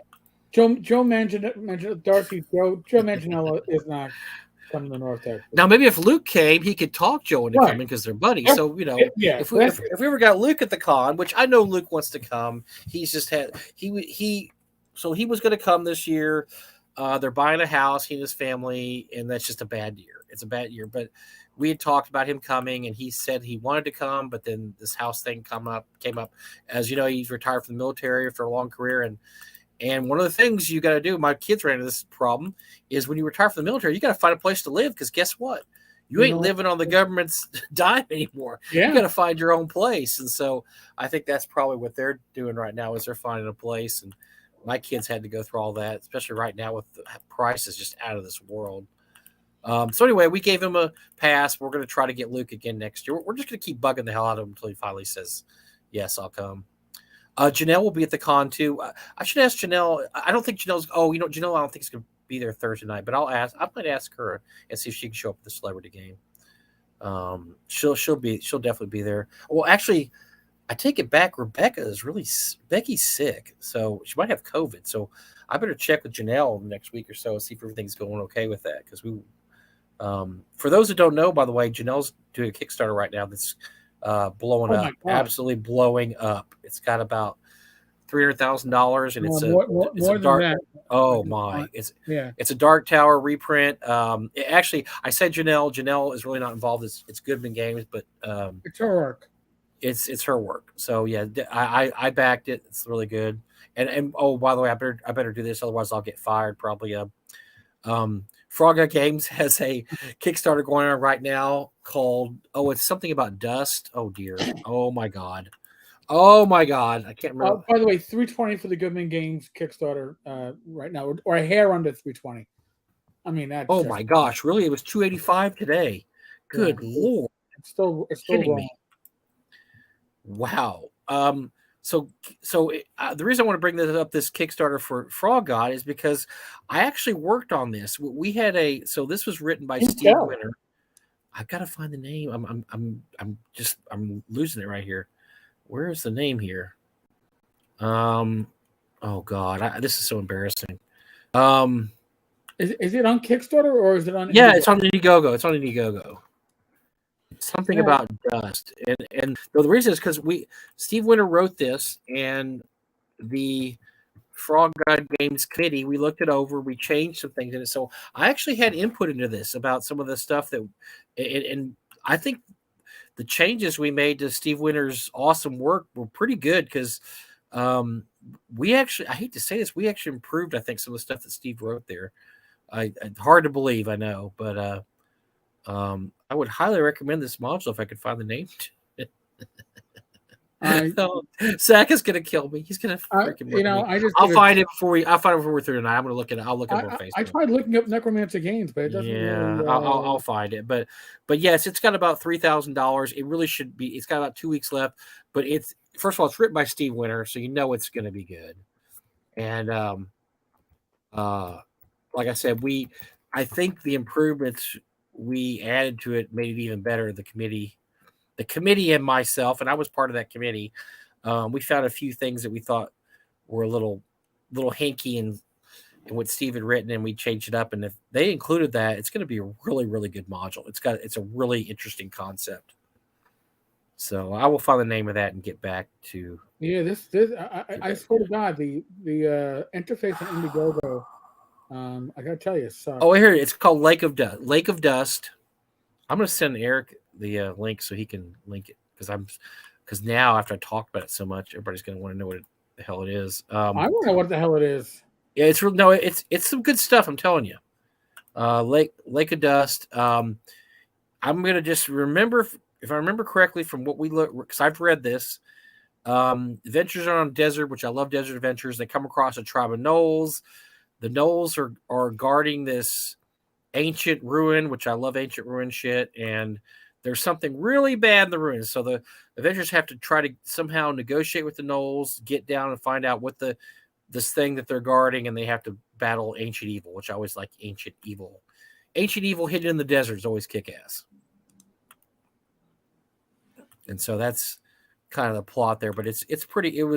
I loved reading it. I thought it was really good, and like I said, it was we did some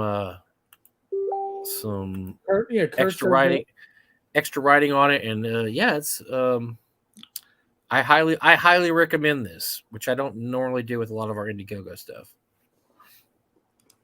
The art, by the way, is really good. We've got some new artists I don't think has done very much for our stuff called Martina Scaffa. And the cover art looks really nice. So that's why. That's the reason why I couldn't find it. I forgot that Frog God goes under. I know 2 different names. Deep in the trackless waste of an arid desert lies the dusty bed of an ancient dried up lake. It's home to a clan of feisty gnolls who don't exactly lay out the welcome mat for outsiders, but the adventurers are on a mission. The dead lake also hides the ruins of a strange forgotten temple, places that even the ferocious gnolls fear to tread. So anyway, that's the beginning of it. Anyway, it's good stuff. So check that out. It's on the screen. Lake of Dust. Yes. I will put the link. Sorry, in the chat. And I don't want to hear shit from Zach. Well, we probably won't because I think he's on vacation. But assuming he's in Key West with a bunch of That's why Ty's not going to pop in tonight either. He's with Ty and some other people. So. Oh, that's why it's Yeah. so. Oh, I know. Oh, let's say quiet. It hasn't been quiet. Actually. They're all hanging out, doing whatever. Now, Sheds are notes. Tracy and Margaret made Dragonlance as their only celebrity outside of something. That's true, but they continued to. They put out a lot of novels in the last 20 years, and those novels kept hitting the bestseller list. Now, I didn't read a lot of their stuff. I actually read Tracy Hickman's Batman novel, which I thought was interesting. It was weird, but it was interesting. But they have a lot of series, and apparently a lot of those series hit the bestseller list. So they've done a few. They've done some stuff. They're seem to be doing pretty well. Mark has a question. Has Frog God ever thought of dipping their toes in the sci-fi genre? They have. We have. It's just the sci-fi genre is it's a weird creature, man. There's a joke among designers that if you want to lose money, write a sci-fi RPG. They don't. Even properties don't do that good. Like Star Wars, Star Trek. You ever wonder why Star Wars and Star Trek properties change hands so often? They don't make the kind of money you think.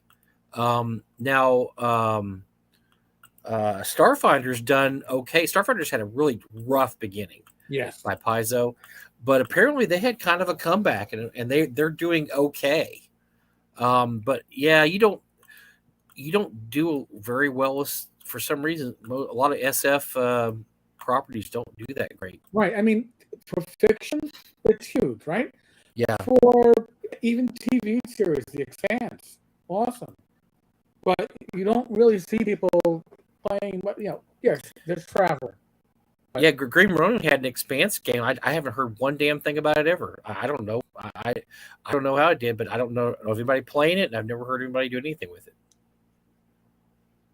So Chad Revenge says, excellent. NPR has responded to my email asking for all my information and asking me if I was available to talk to a reporter. Yes, I am. FYI, the info is on Dave and Lanazzi and the Twitter and gaming stuff. Persistent pays. Dave, I will make sure they get it all. NPR is getting everything. I hope Dave enjoys and Lanazzi enjoys their soon-to-be national notoriety. Oh, if true, wow, pretty delicious. That would be. And the joke is that Tavern Chat has been like it to the NPR, the OSR, except that I curse by it. So that's interesting. Yeah. Wow. But then again, this is a story. Let's not get full of ourselves. This would be a story for a slow news day. Okay, real. It's a Friday. It's slow news, and there's nothing we want to hide for the weekend. And let me tell you, this story would be framed as neo-Nazis are everywhere, including gaming. That would be with exactly what they're going to focus on. They're not going to focus on anything else Nazis did or these guys did. They would entirely focus on the Twitter angle and the fact that all the bad stuff was there. That's where this would start and end. It might have a little bit about Ernie, probably. I don't know, maybe not. They might not even know who Ernie and them are. Well, but I think that's the angle they would focus on, is that, wow, look at this game designer coming up with all this really terrible stuff. Yeah, and Ernie, by the way, would not be Ernie. If he got mentioned, he'd be Gary Gygax Jr. Yeah, because let's be honest, that's literally how they're going to sell it. Because I know people bitch that, oh, Gary Gygax, that name doesn't resonate anymore. You know what? It will resonate with people of our generation, right, who are probably the ones that are listening. The young youth are not listening to NPR. Okay, that's not happening. That's old person stuff, man. And I will admit that I'm probably of the age, although I don't NPR it. I guess. Yeah, NPR. I mean, I don't know, but Chad may be blowing smoke too. We don't know. Well, that'd be funny. I mean, it's funny if it's true, but we don't know. I'm going to say this about Chad. Chad is entertaining. Chad knows how to tweak Justin. You remember when you were a kid, you had those wind-up palm zappers, and you take them and you put them up somebody's back and go. So everybody says our audio stream's going in and out. Oh, wow. You want to drop off and come back, and then I'll stay here. Then I can. My other thing, yeah, I'll come out and go back. Okay. Yeah, I'll stay here for a second. Paul says sounds better now. Yeah, Mike should Oh. reconnect, and when he's back, Eric should too, so they can refresh their browsers. Let me reconnect and see if it's something to do on my end. I don't think it is, but it could be. You sound perfect to me, so I don't know. Yeah, me too. You sound perfect to me, but everybody started jumping up here saying there's something wrong. Scarlet Stream has settled. Okay, well, we shall see what we shall see. Mike, come back, Mike. Mike will come back. Mike will come back. Michael. So for those watching at home, you've just seen my co-host willingly depart. Oh, there he comes. As you left, they said it cleared up before you left. Well, there you go. Oh, I was going. All right. Well, we use StreamYard because it's the only thing that I can find that is idiot-proof. And since it is absolutely idiot-proof. It's great. Yeah. So I'm an idiot, and I can make this work and share screens. So I think that it has survived most tests. So someone made a good point here. Thomas said that Chad is not delivering all his promises. That is true. We've been promised some things that we have not gotten, supposedly. Yeah. See, was it months ago? I was told that check your email because you are going to get a shit ton of screenshots, and I got a shit ton of nada. I got Jack and shit. Oh, darn it! And what did it say? Jack left town, so I just got shit. Yeah. So I would love to get screenshots from behind the veil.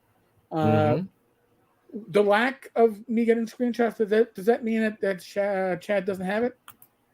I don't know. But it's certainly maybe he just doesn't. Maybe he feels like if he shares it, then we'll immediately know who he is, and maybe he doesn't want to do that. Possible. Maybe Chad, he or she. Well, knowing Justin, it's got to be a he because Justin wouldn't let any female in his inner circle. No, yeah, no, that he would not. There's no females associated with. Yes, no, James. I am not going to dance as well as sing. You don't want to see that. Good job. Although this does sound like Rachel is telling me that I did a good job in my dancing. Okay, good job. That's a good job. Good job. Thank you, Rachel. Sorry. She's giving the cat treats right now. Okay. The cat's getting good job, not you. Yeah, not me. Tenkar did an acceptable job, a layman's job, which is what a layman's layout. There we go. Would be nice if there were an in-depth, independent, objective article on the nature of the gaming culture today. But I may as well hope to win the lottery. You're not going to get it, okay? Because what you want in depth, you may get. Independent is possible, but not likely, because anything like that's probably going to come from Kotaku or one of those other online, are they magazines, whatever they are, news outlets for gaming. That's where it would probably come from. And objectivity does not exist with them. It does not. And I'll be honest with you, objectivity, the ability to step back, is hard. I get passionate about certain stuff. There's a reason why I don't do all that many reviews. Certainly don't do it on the video channel. I don't really do it much on the blog because what do I got to do? I know pretty much a lot of people in the industry. So if I'm going to review James Spawn's work, I'm going to give you the background. I've known James Spawn for years. I'm probably the one that helped convert him to Swords and Wizardry material because I sent him my spare copy of Swords and Wizardry Complete when we first started conversing online. I consider James a brother. When he got confirmed as an adult as a Catholic, I was his sponsor. So do you expect me to be objective when I review his stuff? I'm telling you up front what my connections are. I'll do that with everything. So the difference is that I'm revealing that I'm probably not going to be objective, whereas others will pretend to be objective and not reveal their connections. So it's not easy. It really isn't. So Chad blows a lot of smoke, but Justin's inhaling smoke, so it's okay.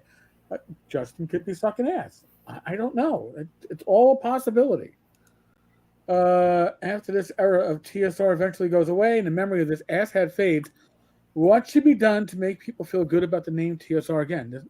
There's no rehabilitation of this. Okay.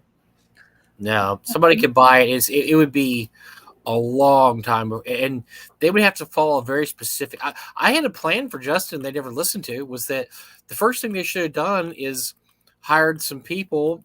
I don't know, Alan Hammock. I mean, Jim Ward, maybe even Ernie, and write some really short first, low level OSR type adventures, Right for and us. put TSRs back. We both said that, and then we both were talking about that, and just making it a layup. That's just a layup, man. That's not even a long 3-pointer. That's a layup, and then just sell a few hundred copies, and people say, "Hey, look, look, the TSR's back, and they're putting out kick-ass stuff, man." It wouldn't have to be good. It doesn't have to be good, right? But they didn't even want to do that. They didn't do that, and so the scam was, you know what? Having worked with people in my career that were more about how to avoid doing the job that they were assigned, that they would put more effort into ditching their work than it would have taken to actually accomplish their job or their responsibilities. They put more effort into avoiding it. And it blew my mind. They put more effort into not publishing than how easy it is to actually publish something that could have been legit. And like I said, not even that good, but just something that, say, hey, look, we're actually publishing material. And here you can buy it. And you could go to any printer and get this stuff printed up. And no, they didn't want to do that. That I don't think Justin knows how to run. He's run tattoo parlors, and apparently he's been somewhat successful. But I don't think he knows how to run a business like this, where it's really not that hard. He's wasting more time dodging the business than he is actually doing the business. Yeah. James, does North Texas have something equivalent to the cobbler's shoe? The one that gets at Gary Con, it gets bought every year. No, we don't. I'm trying to think something like. No, we don't have anything like that really that gets sold every year. We could sell your brother and then because I've got some. Right back. We've got some recurring jokes during the midnight auction that probably happen every year, but other than that, no, we don't really have anything. I saw every year at the midnight auction. I've sold a copy of. Well, I'll show you what I've sold every year. I just got my new copy in today. Every year I've sold a copy of Mazes and Monsters, and of course the DVD to go with it. Wow! So I've sold a copy every year, and it will continue this year. And the last couple of years, there's been some signatures in the Mazes and Monsters of dubious repute. Oh, no! So there may be. Dubious. There may be another signature. Yeah, there may be a few SIGs this year. But so the midnight auction, for those who want to go back to the beginning, it used to be called the Satanic Panic. And so I did the auction normally, then halfway through I changed it to Satan, and I would sell the Satanic Panic type stuff like Mazes and Monsters and stuff like that. And then eventually everybody just wanted to see Satan. They didn't really care about me anymore. So the whole auction became a Satanic Panic thing. But yeah, no, that's the beginning of the Satanic Panic, man. Was Mazes and Monsters, and then the movie with Tom Hanks. That was the beginning of parents going, oh, "You can't play that game. It's very bad. You end up in cave and go crazy." I see Tom Hanks. He go crazy. Indeed. The K5K in the tattoo industry. Do you need to create a demand, or do customers come to you? Maybe why Lanasa isn't the best guy to run a business. Have to produce a product and drum up demand. Here's the thing, and it just was explained to me by somebody who I thought had some good insight, and they actually have met Justin and get along with him well in person. But they said he comes from a culture, the tattoo/biker culture, which has its own culture, exactly, and that culture is about. Being the alpha male. Very tough guy, yeah, very tough guy stuff. You make threats, you're a bully, the biggest bully wins. And that's the reason why people like Justin have an issue with people they can't intimidate or bully, because it doesn't respond to the culture they're used to. You know, listen, if you're a fucking gamer, you should be a pushover, right? You should be a word that a cat could be called. You should be that. All right. And the reality is, we aren't all like that. The vast majority aren't. You know, we just happen to like games. There's a lot of people in our hobby. Yeah, well, these aren't the nerds of the '80s that you kick their books and throw some sand in their face. These are guys that have grown up and they're lawyers and police officers and doctors, and they don't back down from stuff like that anymore. That was probably a big mistake, and I agree with that, because if you know people in the tattoo business, that is a big part. By the biker, the tattoo industry is very tight, and yeah, you don't back down. It's like you said, alpha is very alpha male. I'm a badass, and they'll sometimes get in fist fights and they drink a beer later. Oh yeah, we kicked each other's ass. I mean, it's a very much part of their culture. But part of the culture is you have to prove that you're the most badass one, and that's just not part of the gaming culture, And so, yeah, and that might be why he's so frustrated with everything going on, because you're right, nobody's backing down. People aren't getting scared. I mean, normally you dock somebody and they'd run away, right? Or they get scared, or you'd make threats or this or that, and they'd get all frightened. Well, nobody's done that with Lanasa. Nobody's backed off or said, "Oh my God, whatever you want, man, just don't hurt me." Right. Nobody said that at all. The Red Caps. I'd love to see more publications like Knock. Great publication. More material in each issue than you could ever use in a lifetime, probably. That's the OSE one. Now, there was a really good one called Knock Spell. Remember Knock Spell? That was good Matt. stuff. Yeah. That was from Matt. But yeah, Knock's the one from OSE. And I've heard it's really good. Yeah. I heard it's really, really good. A TSR branded one with guest articles from the old guard twice a year would sell. Somewhat potential waste. Yeah. It requires work. They could have, like Eric and I said, this isn't something they do, and it's something that Lanas has ever done. I think he thought he was going to get by on this, just hiring people to do those kind of things for him. The problem was, by the time he got around to thinking that, nobody wanted to work for him. Somehow, I don't know why, Vince sent him a free adventure. I don't understand that still. Otherwise, he wouldn't have anything. And then he bought the Dungeon Crawl game, which is disaster. If you've read the cards, they're right. Oh God. My understanding the game was completely rewritten by Justin. And Justin's a great game designer, allegedly. Mm-hmm. Tom from the Tabletop Tap Room just got an IM. Justin, Dungeon Hobby Shop, and new TSR are included in the suit, which has been accepted, and now it cannot be stopped except going to a mediator if Wizards of the Coast wants to. Well, and again, the reason why Wizards of the Coast were like, oh, we're going to countersue, but not just against TSR. We want Justin and the Dungeon Hobby Shop Museum in the mix, is because they want assets. Okay? And Dungeon Hobby Shop is assets. Justin owns assets. TSR, you could sue TSR, and what does TSR own? TSR owns jack and shit. Mm-hmm. Because it owns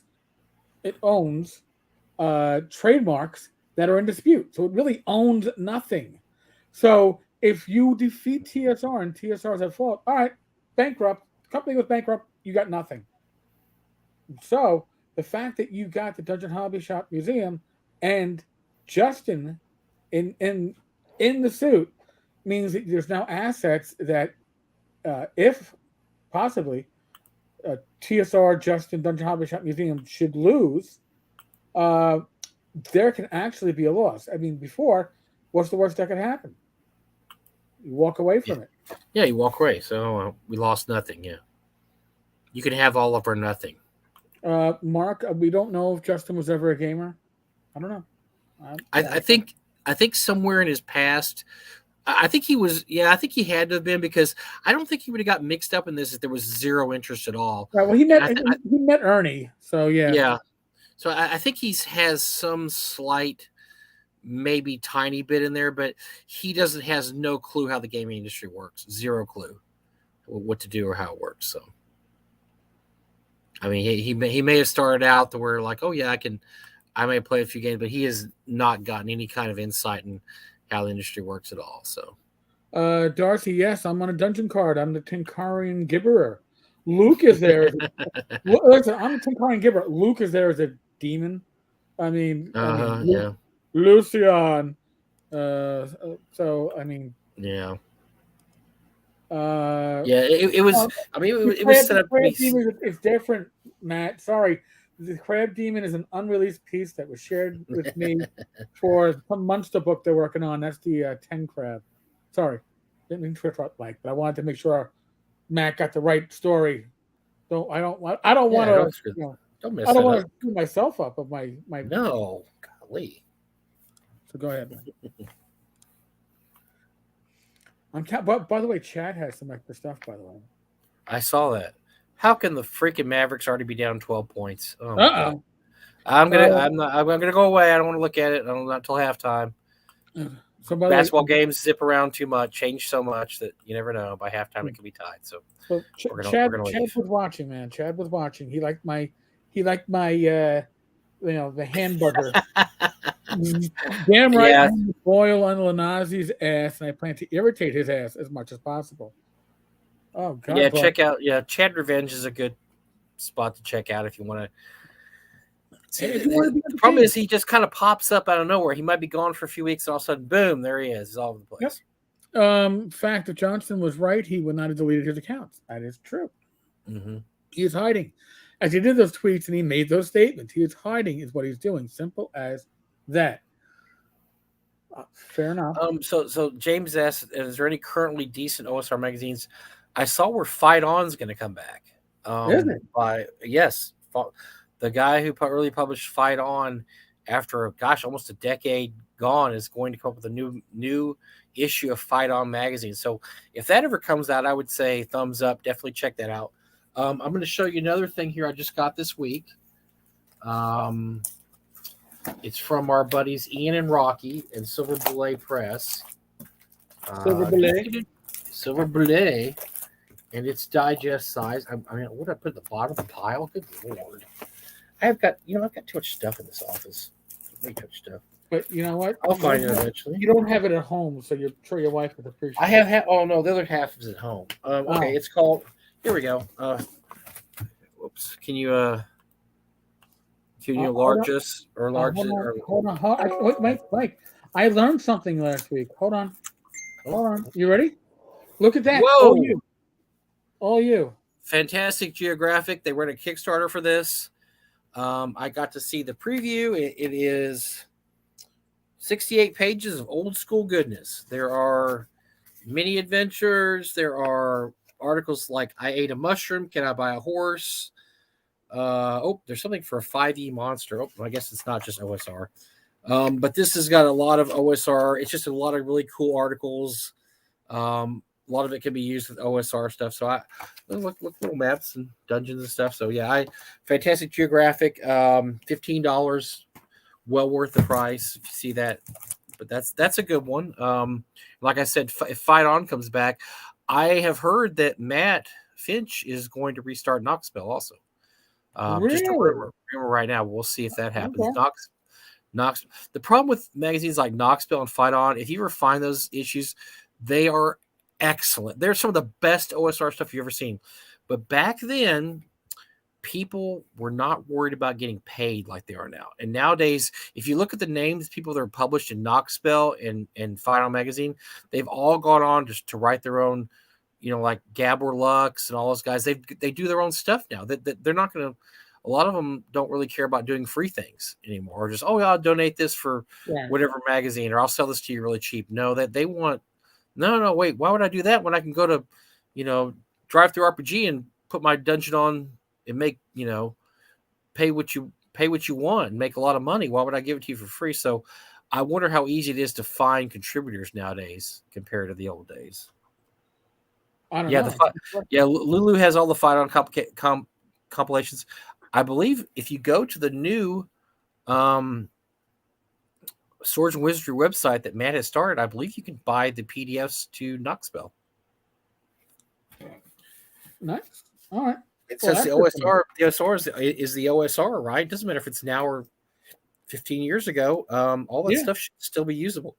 My first published work is in the last issue of Knoxville. I wrote a Nice. barcode. So I'm not saying it's my best work, but it was my first published work. So there you go. Somebody wanted to know are the exhibits in the Dungeon Hobby Shop Museum owned by the museum? Are they on loan? Everything, as far as I know, is owned by the museum. They wanted people to donate to the museum, but the museum is a for-profit museum. So if you donate to a for-profit museum, you don't get a tax write-off. You don't get a tax credit. You get jack and shit, which I've been saying throughout the night. Matter of fact, you don't even get that. You get worse than that. They can decide tomorrow they can sell everything in the museum because it's theirs. Yeah, sure. So yeah. The Fantasy Geographic, is that available for sale? I believe yes, it is. We're going to have some copies for sale at North Texas, but I believe after that you can order from the Silver Boule website. So check that out. Is Alarms Excursion still being going? It actually is, and not only that, the best part is you can buy back issues, which I can't believe they waited so long to do this. They only started doing this a few years ago, and I'm going to absolutely tell you that if you're interested in this hobby, pay what it takes, buy about the first 20 issues of Alarms Excursions. You will see an amazing photograph of what the hobby looked like in the late 70s, and it's amazing stuff. I don't know. I don't remember. I just know I think they're PDF, but I'm not sure. I think that's why it took so long. Everything had to get scanned to get entered. Well, and if you realize how what a hard job that is, I tried to scan a bunch of old Alarms Excursions. It was made in different colored paper, because what they would do is what the old. So what these fanzines were is like I would have a fanzine called the Bad Zone, and Eric would have one called the Tank Zone. And we would all send ours in, like 20 of us, and Lee Gold would compilate them all into one big giant fanzine. So to differentiate between each one, some were 2 or 3 pages, some were as long as 10 pages. She would do them on different colored copy paper. And so you would have one issue that's about that thick or so, but there might be 6 or 7 or 8 different colors of paper in there. That makes it tough to copy sometimes. I remember when I was doing my project, at one point I was in possession about the first 20 or 30 issues of Alarms Excursions. This is years ago, and I thought I would make my own copies. It's tough because modern printers can do the different colored sheets better. The old colored printers could not do it. That's why, if you ever want to know why blue maps, you wonder why blue maps came up, I'm going to give you a little piece of history, kids. Let's see here. So, the classic blue maps, right? Yep. Those came about because in the old printers, you could not print those. If you tried to print that, all the blue would just be black and it wouldn't come out. That's why they used to do it that way. So you could not photocopy maps. Nowadays, printers can do that much easier, but you have to fiddle with the settings a little bit. And so I think that was a big part of it, was going to be a lot of work to copy a lot of these issues. But yes, I cannot recommend enough. I don't know how much Lee Gold is charging for these, but it's definitely worth it if you want to know anything about the history of the hobby. Because these were guys like Steve Marsh, a couple other names you might have heard of, that were just starting out, and they were just like, "Hey, man, this game D&D is cool. I'm going to create my own class called the Arborist or the Electrocutioner." I mean, just monsters and philosophy of gaming, just tons of stuff. And Ernie Gygax would write it at the beginning, said, "Oh, this is great. I love what you guys are doing." Yeah. And by issue 20, he was like, "This is garbage. You need to shut this down right away. I don't consent to you putting any D&D stuff in your magazine," because he was mad because at that point, when he first started out, he's like, hey, he was just happy to have anybody writing about D&D, right, and sharing rules. But as time went on and the dollar signs started peering in his eyes, he realized that, wait a second, these guys are doing something that they're not paying me for. And he got very, very, I don't know, they had a big fight. Let's put it that way. The people who did Alarms Excursions did not get along with Ernie Gygax after a while. And you can see all that happen in the letters pages and the stuff that they would put in there. So it's a very interesting picture of the hobby back in the late 70s. It's good stuff. David Betsack. Why is this not showing? Oh, because we removed it. I got it. All right. Oh yeah, we talked about the Dark Tower Kickstarter. Look at that. It's doing Order great. 320. Look at that. 319, 955. Wow. Amazing. That's crazy. For something Now, nobody's ever heard of. But it's good stuff. It's really good stuff. Now, a little behind the scenes stuff. Remember, again, earlier tonight, we were talking about Bob Bledsoe Jr., Judges Guild. Mm-hmm. This project, I am suspecting, was put on hold for a while to allow the Judges Guild stuff to settle down, so it wouldn't impact and this project is doing great, but the Judges, they bought the property from Judges. Yeah, they actually bought They bought because Janelle had sold all her rights to all her stuff that she'd written, and Bob owned all that. He owned all the rights, and so Bob was in a bit of a money crunch at a certain point, and Bob sold Dark Tower, which is probably, I don't know, along with Caverns of Thracia and probably City State of the Invincible Overlord, maybe Teagle Manor. That's probably the most valuable property he's still sitting on. So he did a one-time sale to Goodman to money, and looks like Goodman's Goodman's doing really well. They're going to do really well with that. Unfortunately, the Judges Guild property, there were not a lot of properties that have that kind of a cachet, sadly enough. What was it? Scrap Faggot Green and the Dwarven Glory Hole? Those are not any good. And the problem is they've ruined City State of the Lower because that will never come out now. Never come out. So that was a failed Kickstarter, and that absolutely poisoned the well and screwed the pooch. Frog God did a really good version of Teagle Manor a few years back, which is probably the definitive version of Teagle Manor, which that'll probably never see publication again. I know that Frog God will never reprint it. We're not going to reprint that again. Right. Ty just popped on. Whoa. Yes. Ty. Oh, yeah, I didn't see that. Well, from he's in Key West. What is he doing talking to us? This is weird.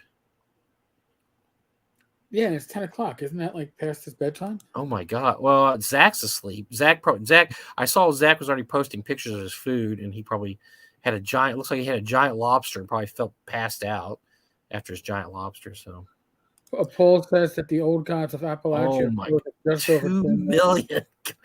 There, if you have a good property out there, this is so crazy. This is what, once again, we talk about Lanasa. If he'd have played his cards right, who knows? I mean, let's say that he gets. I'm just gonna throw this. I don't want to throw any of my friends under the bus. I'm friends with TSR. Okay, let's just say Ernie. Let's say he gets Ernie. God, Ernie can't write anymore though. I don't know. Let's say he gets some old school TSR guy, and he says, "Look, write me a 32-page adventure, and I'm gonna have Ernie do a little. He's gonna write an encounter in there. Jeff Lees is going to write an encounter, and we're going to do this. And I'm going to get some of the old artists. I'm going to hire Elmore to do the cover, and I'm going to hire, I don't know, Errol Otis or Jeff D. Remember, he had Jeff D working for him for a while until Jeff D realized who they were. And all he had to do was, and then we're going to put out this module Kickstarter. Who knows what might have happened? I don't think it would necessarily blown up for $250,000, but you never know, Eric. This is the craziest business. You sometimes these Kickstarters look what happened to Mothership. Nobody thought Mothership was going to do the crazy amount of money it did. It had come out a few years earlier. It sold okay. It was okay, but oh my God, did that blow up? Mothership blew up. There's been a few other cases like that where something just comes out and like, oh my God, it's blowing up. And Mothership is like, you can get it free in PDF if I'm not correct. I mean, not that I'm giving anybody advice, but Vanguard picked up the rights to Encounter Critical, and if Mothership can do that, Encounter Critical in the right hand, you never know. And can you imagine if just he hit that just right, and Lanasa had not been an absolute turd bucket and done what I just said, and they came out with a 32-page module and said TSR is back, and the new TSR, and they written it for Osric, let's say, or something. I mean, I don't know. I don't know what might have happened, but look at some of the stuff going on. You just don't know what's going to blow up. Nobody knew OSE was going to blow up. All OSE is, look, I'm going to give you kids some story here. OSE is just BX. I've looked at it. All it is rewritten BX D&D with nicer font and arranged better layout, and that's really it. It's exactly the same thing as BX, and it made $750,000. So you don't know what might happen. You might just roll the dice and just blows up. So that's what's so ridiculous about all this pain and suffering that Lanos has put us through. He may have hit the jackpot if he just played it straight. I mean, the will is poisoned now. He can't do it now. No, because everybody knows who he is. They know what failed. No, but God knows what could have happened if they just hadn't have been absolute ridiculous idiots. I mean, they you don't know. John Miller, why isn't Judges Guild selling their other titles to Goodman Games, or else publishing reprints of some of their products themselves? I suspect Goodman bought what Goodman wanted. All right, and there's the products that Judges. So I'm a huge Judges Guild collector. I have everything they've ever done. There's only about 5 products that are really worthwhile, and that is Dark Tower, Book of Treasure Maps, Caverns of Thracia, City State of Invincible Overlord, and for the 5th one, there's a few things. Thieves of Fortress Madagascar, maybe Citadel Fire, one of those. Those are okay. Those are good, but really the majority. So Judges Guild, they had a bunch of their stuff wasn't very good. A bunch of their, so probably, I don't know, 40% of their stuff was really bad, 40% was okay, 20% was really good, maybe even just 10%. And everything else is really lower quality. Really, anything written by Janelle is really good. So when you're looking at something to reprint and to resell that would actually make you money, you have a very small amount of things you're looking at, which is basically Dark Tower, Caverns of Thracia, Book of Treasure Maps. And the problem with City State is Judges Guild tried to do a Kickstarter on that several years back. You can look it up on Kickstarter. It funded, and they ran into a bunch of major problems. Oh, you ain't kidding. Boy. They tried to do giant maps. They tried to do miniatures. They tried to do T-shirts. The whole thing just crashed and burned. Miniatures blew it, and now here's... long story short, when this thing was starting, when the wheels were coming off this, but before Bob 2 became the revealed racist and bigot that he wound up being revealed as, I was in communication with him because I was covering this fiasco, and he was explaining to me that Bob 3, the third, his son, was doing the layout. Well, Bob was actually Bob the third was the project manager. Bob the third said he needed money to hire a layout artist, and then he paid himself. Right. To learn how to do layout. He tried to learn how to do layout, which I'm sorry. So that's just not going to work out, kids. And so anyway, he tried to do that, and then he basically ended up pissing all the money away. Yeah. Eric, I'm sending you a link to the Kickstarter so anyone wants to see what the Kickstarter looked like. It was 80. It got 85,000. I have it on screen. It was funded. It funded for. They were going to do 2 versions. They're going to do a Universal version and a Pathfinder version. Well, you can tell that's back when Pathfinder was still a thing. So, it just sat in development hell forever, and then they pissed through all the money, and then they really needed a white knight to come in there and save everything, but there just wasn't any percentage in it because it turned out that a white knight would also have to rewrite all the material, rewrite the entire thing from the ground up, and nobody wanted to do it. It just languished for years and never got saved, and it'll never be published. It's just gone. So I was a backer of this for $60. And by the way, the survey for this was back in 2014. Oh dear. Okay, and it was expected. Wow. Estimated delivery was December of 2014. So that was 7 years ago in a galaxy far, far away. Yeah, no. And another Kickstarter you could say ain't happening, dude. Yeah, so anyway, that was one of their best properties. They actually could have made money. Now that they sold Teagle Manor. Well, they didn't sell it. Frog God Games licensed a version of Teagle Manor because that was always a favorite of Bill Webb's, and so we did I thought a really nice version of that. Alyssa Fadden map was wonderful. Just a really nice hardcover, and unfortunately, the hardcover came out right about the time that Bob Bledsoe decided to shoot his career in the foot by coming out some really terrible stuff on Facebook. Mm-hmm. So that never really got the attention it should have gotten, because at that point everybody was like, "Ooh, Judges Guild, don't want anything to do with it." But the Frog God version of Teagle Manor is really good. But other than that, they don't have a lot of properties really worth money. That there's a lot of properties you'd have to do a lot of work on to make them publishable, and a lot of work on to make them actually even that good. And that's one of the problems, is that just besides the 2 or 3 items we just mentioned. Now, Necromancer Games did a really good version of the Wilderlands. John Miller brings that up. Wilderness High Fantasy. That's really good, but that's, once again, that's out of print. And Frog God Games does not have the rights to that anymore. That reverted back to Bob. But so reverted back to Bob, but Bob doesn't have permission to publish what Frog God Games did. So that's in our Necromancer Games. So that's in limbo too. So really, there's not much left to do anything with. Most of the properties just aren't that great. I mean, you've read some of their stuff, Eric. I mean, there's it's just not that that good. And I understand the nostalgia for it. And the Wilderlands, if you want to get the Wilderlands maps, they are available on Drive-Thru-RPG by Rob Conley.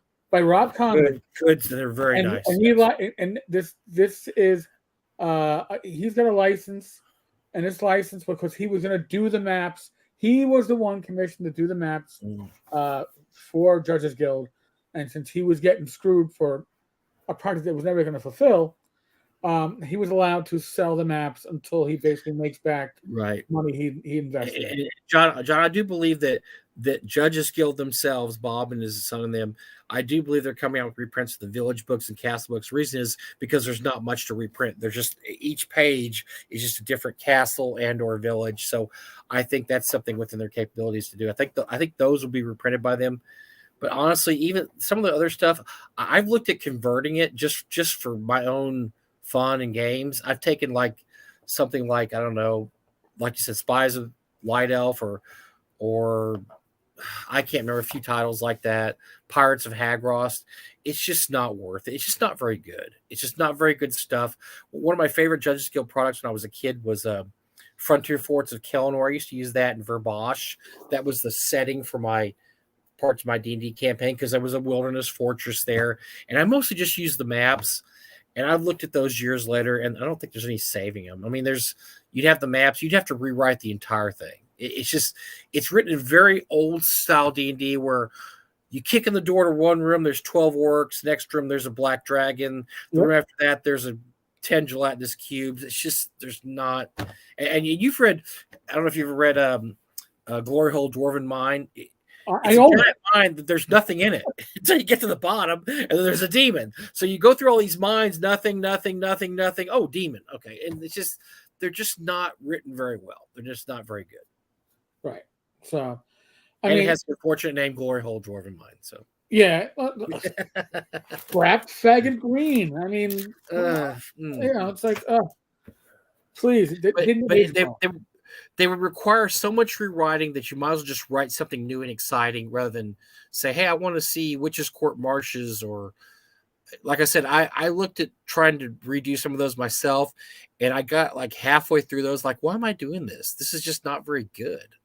So that's the problem, is I don't think they can make enough money with some of that stuff. The Judges Guild travel material is uniformly terrible from what I hear. I'm not a big Traveler fan.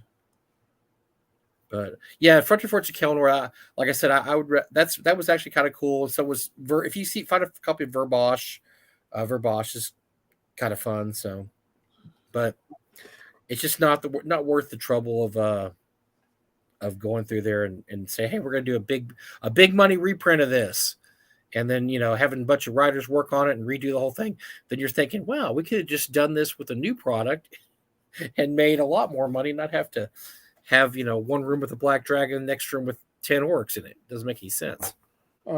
Marcel is correcting you there, Mike. By the way, OSR knock is okay, of blogs and articles. It is not exclusive to OSE.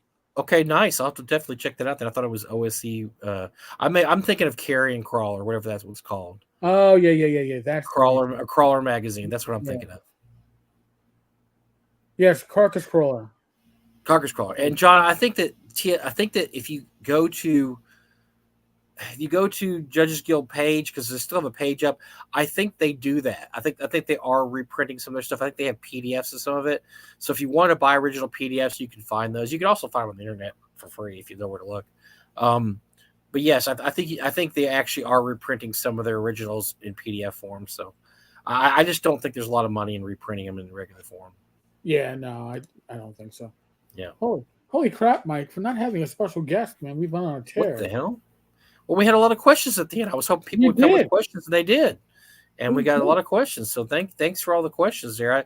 We love talking D&D stuff, and this is actually stuff that I know something about. So, and we don't have to spend time beating on the weirdos in the hobby. I kind of like that. I like just talking regular stuff instead of having to beat up on idiots, you know?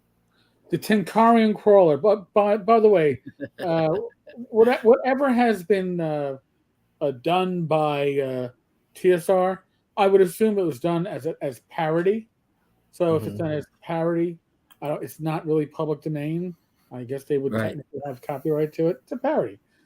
But I've been asked by in the past, Tenkar's Tavern has appeared in products, in numerous products across different company lines, across different game systems. My licensing is pretty much ask me about it, and then I'll probably say yes, and a statement that says that Tenkar's Tavern is a trademark or copyright Eric Tenkar Stina. What my real last name, by the way, it's been out there. So, what is your opinions of Harn? I think they have the best castles in fantasy modules. I mean, if you want a castle, grab a Harn castle. They're very accurate and very, very good. I think the game is really complicated. I don't like the game at all. That's the joke I was making about it is you have more of a chance of dying of a sword wound that gets infected than a monster or a guy attacking you. So pretty much. Now I'm gonna throw in something else though. Redcaps. We do a live stream every second and fourth Friday, and on those live streams, Rob Conley is there about 4 out of 5 times. Rob is a huge fan of Harn. So if you have questions about Harn and you don't mind getting Rob Conley started on something that he'll probably wax on about for 15 minutes, please ask him a question about it. He will love you for it. When Ernie collected 124K for the Hobby Shop Dungeon and delivered nada for over 3 years, and seeing him on Facebook buy a new house, an engagement ring, and TV, I swore I'd never do a Kickstarter again. The problem with the Memorial Tomb Kickstarter, the Hobby Shop Dungeon Kickstarter, is that neither Benoit nor Ernie were project managers or experienced creators, and they were literally overwhelmed by the project. It was too much. That's my humble opinion. The money was still there. I saw bank receipts at my first GaryCon that Ernie showed me, and at least the money wasn't pissed away prior to that. Now, when Troll Lord came in, Troll Lord, I'm assuming, got no secret backdoor thing here, but Troll Lord needed the money to print. They were expecting, I believe, to get money that cost, but I do not believe, I'm not sure, but my inference is, from what I've seen, is that they weren't really requiring costs for layout and editing and whatnot. So Ernie left that with a chunk of check. I think it was a lot of labor of love for Benoit. I don't know. I don't know if Benoit got paid for anything, to be honest with you. And so most of that money was still intact enough to give to Troll Lord to actually, so not just out of the goodness of his heart. And you got to remember, the Chenaults were really good friends of Gary's too, and that this is they published a lot of his stuff, and so this is kind of a hey, we're going to do this for the good of Gary's legacy plus is the fans too. And honestly, it makes. I mean, I dropped $100 on this. I'm actually going to get it because of Troller Games. More power to them. Yeah, I'm not complaining. I mean, yeah. And say what you will about Ernie, I'm going to repeat, he did not piss that money away, because if there were no money in the account, I can guarantee you Troll Lord would not have come in. No. They would not have paid the cost to print and ship. It showed absolute bad faith. It would have showed really bad faith, and yeah. So the monies that were raised, except for some expenses that went into the initial, the monies were there substantially, like well over 90 grand when I saw the receipts. So, we've talked about this before, but the problem with the Memorial Tomb was scope. It just got way too big. Way too big. It was back in the days, long time ago, when Kickstarter said, "Hey, we have to have all these extra things we got to throw in there, right, to sell our product." Yeah. So they had some ridiculous schedule for like every $3,000 they had another level or something. It was nuts. All the stuff they added, way over the top. If you notice, Kickstarters don't do that anymore, because that's been shown to be a real failure to do that. You don't have to add all this extra stuff to your Kickstarter. James, your question's going to make me laugh. I don't know if Mike knows why. Mike, do you know why I'm going to laugh on this one? Go ahead. Are there professional Kickstarter managers that can be hired? I had to eat crow after I, on the blog side years ago, said some very flattering things about a Ken Whitman being basically a professional Kickstarter manager, because he was working with Larry and actually Ken's a shit show, and can't manage his own fucking Kickstarters. So, are there professional Kickstarter managers out there that can be hired? I do not know. I would suspect there are people that will sell themselves as professional Kickstarter managers. But I do not know any. The rule of thumb is, if you're going to do a Kickstarter, at least know what you're getting into, and so you should either have somebody that's already done a Kickstarter helping you, or take advice of somebody. Now, if you wanted to dip your toe in, that fanzine thing they have every year is the perfect chance to do something like that, because they make things very easy for you to do. Right. The fanzine thing, they make it extremely easy, because they expect a lot of first timers are going to do it. But most of the fanzine ones that come out of that, what's it called? Zine Quest. They look really nice. They do a good job. Yeah. So yeah, that's start off small and build up. Don't try to do the giant, like when Frank tried to raise $500,000 or something. That was $250,000, I think it was. $250,000, and he had no experience at all ever doing a Kickstarter. You just can't do it like that. It just doesn't work like that. Have they shipped the project yet? No, but I believe the PDFs. I haven't really. I have the PDF, but there was a lot of extra material that Benoit was going to do, and they basically gave Benoit a schedule and said, "Look, if you don't come with something new every Monday, we're going to ship it." And he did it for something like 18 weeks in a row. So they're still, I think, trying to get that all printed up and shipped out. So eventually, it will be shipped out a hard copy will be shipped out of Memorial Tomb. And the sad thing is, if Ernie wasn't mixed up with Lanasa right now, he could probably piggyback off that and do some other work. Because I think people see Memorial Tomb, it's going to look really nice. I know from past things I've looked at, Benoit is a really good writer, and his art stuff looks really good. The graphics look nice. It'll fit right in with OSR stuff when it does come out. It'll be very well received in the OSR community, but because of Ernie's connection to Lanasa now, nobody's going to want to see a part 2 or part 3. That's pretty much unless the reviews for it are great when it starts getting out there in retail. I don't see it. By the way, I just want to make a comment, Mike, just so you know. Before we went live, we had 1 like and 1 dislike. So even before either one of us said anything, how could they dislike us when we hadn't said anything yet, though? Because we've got like 3 people. I'm surprised we have 2 dislikes right now. So I'm going to guess that either Rancid Lord / Michael. It's David. It's DJ and Rancid. Yeah. one of them might be Lanas's sleeping. Lanas's got stuff going on tonight. It's not him. So the others have already gone out. Like, we got a downvote. Oh, by the way, down. Yeah, that's gonna. It doesn't matter. Yeah, downvoting doesn't. By the way, they might not understand downvoting doesn't matter anymore. Right, because you can't see it. Because you can't see it. So because big channels, big commercial channels are getting ratioed. They've now hidden the results of the downvote. Right, you can see it like Eric can see it. I can't even see it. I'm looking right now. I see 18 thumbs up. So I can't even see it. We got 2 thumbs down, but I have to go into the actual. You can't. Studio, You can't ratio people anymore. Unfortunately, the people getting ratioed were the people who didn't want to be ratioed. So they said, "You need to stop doing this. Stop it." And so no, you can't. Participation trophy. Everybody gets a Everybody gets a thumbs up. Yeah, everybody gets a thumbs up. A downvote is still a vote, and that certainly is. Mm-hmm. But the only person that sees it is the creator.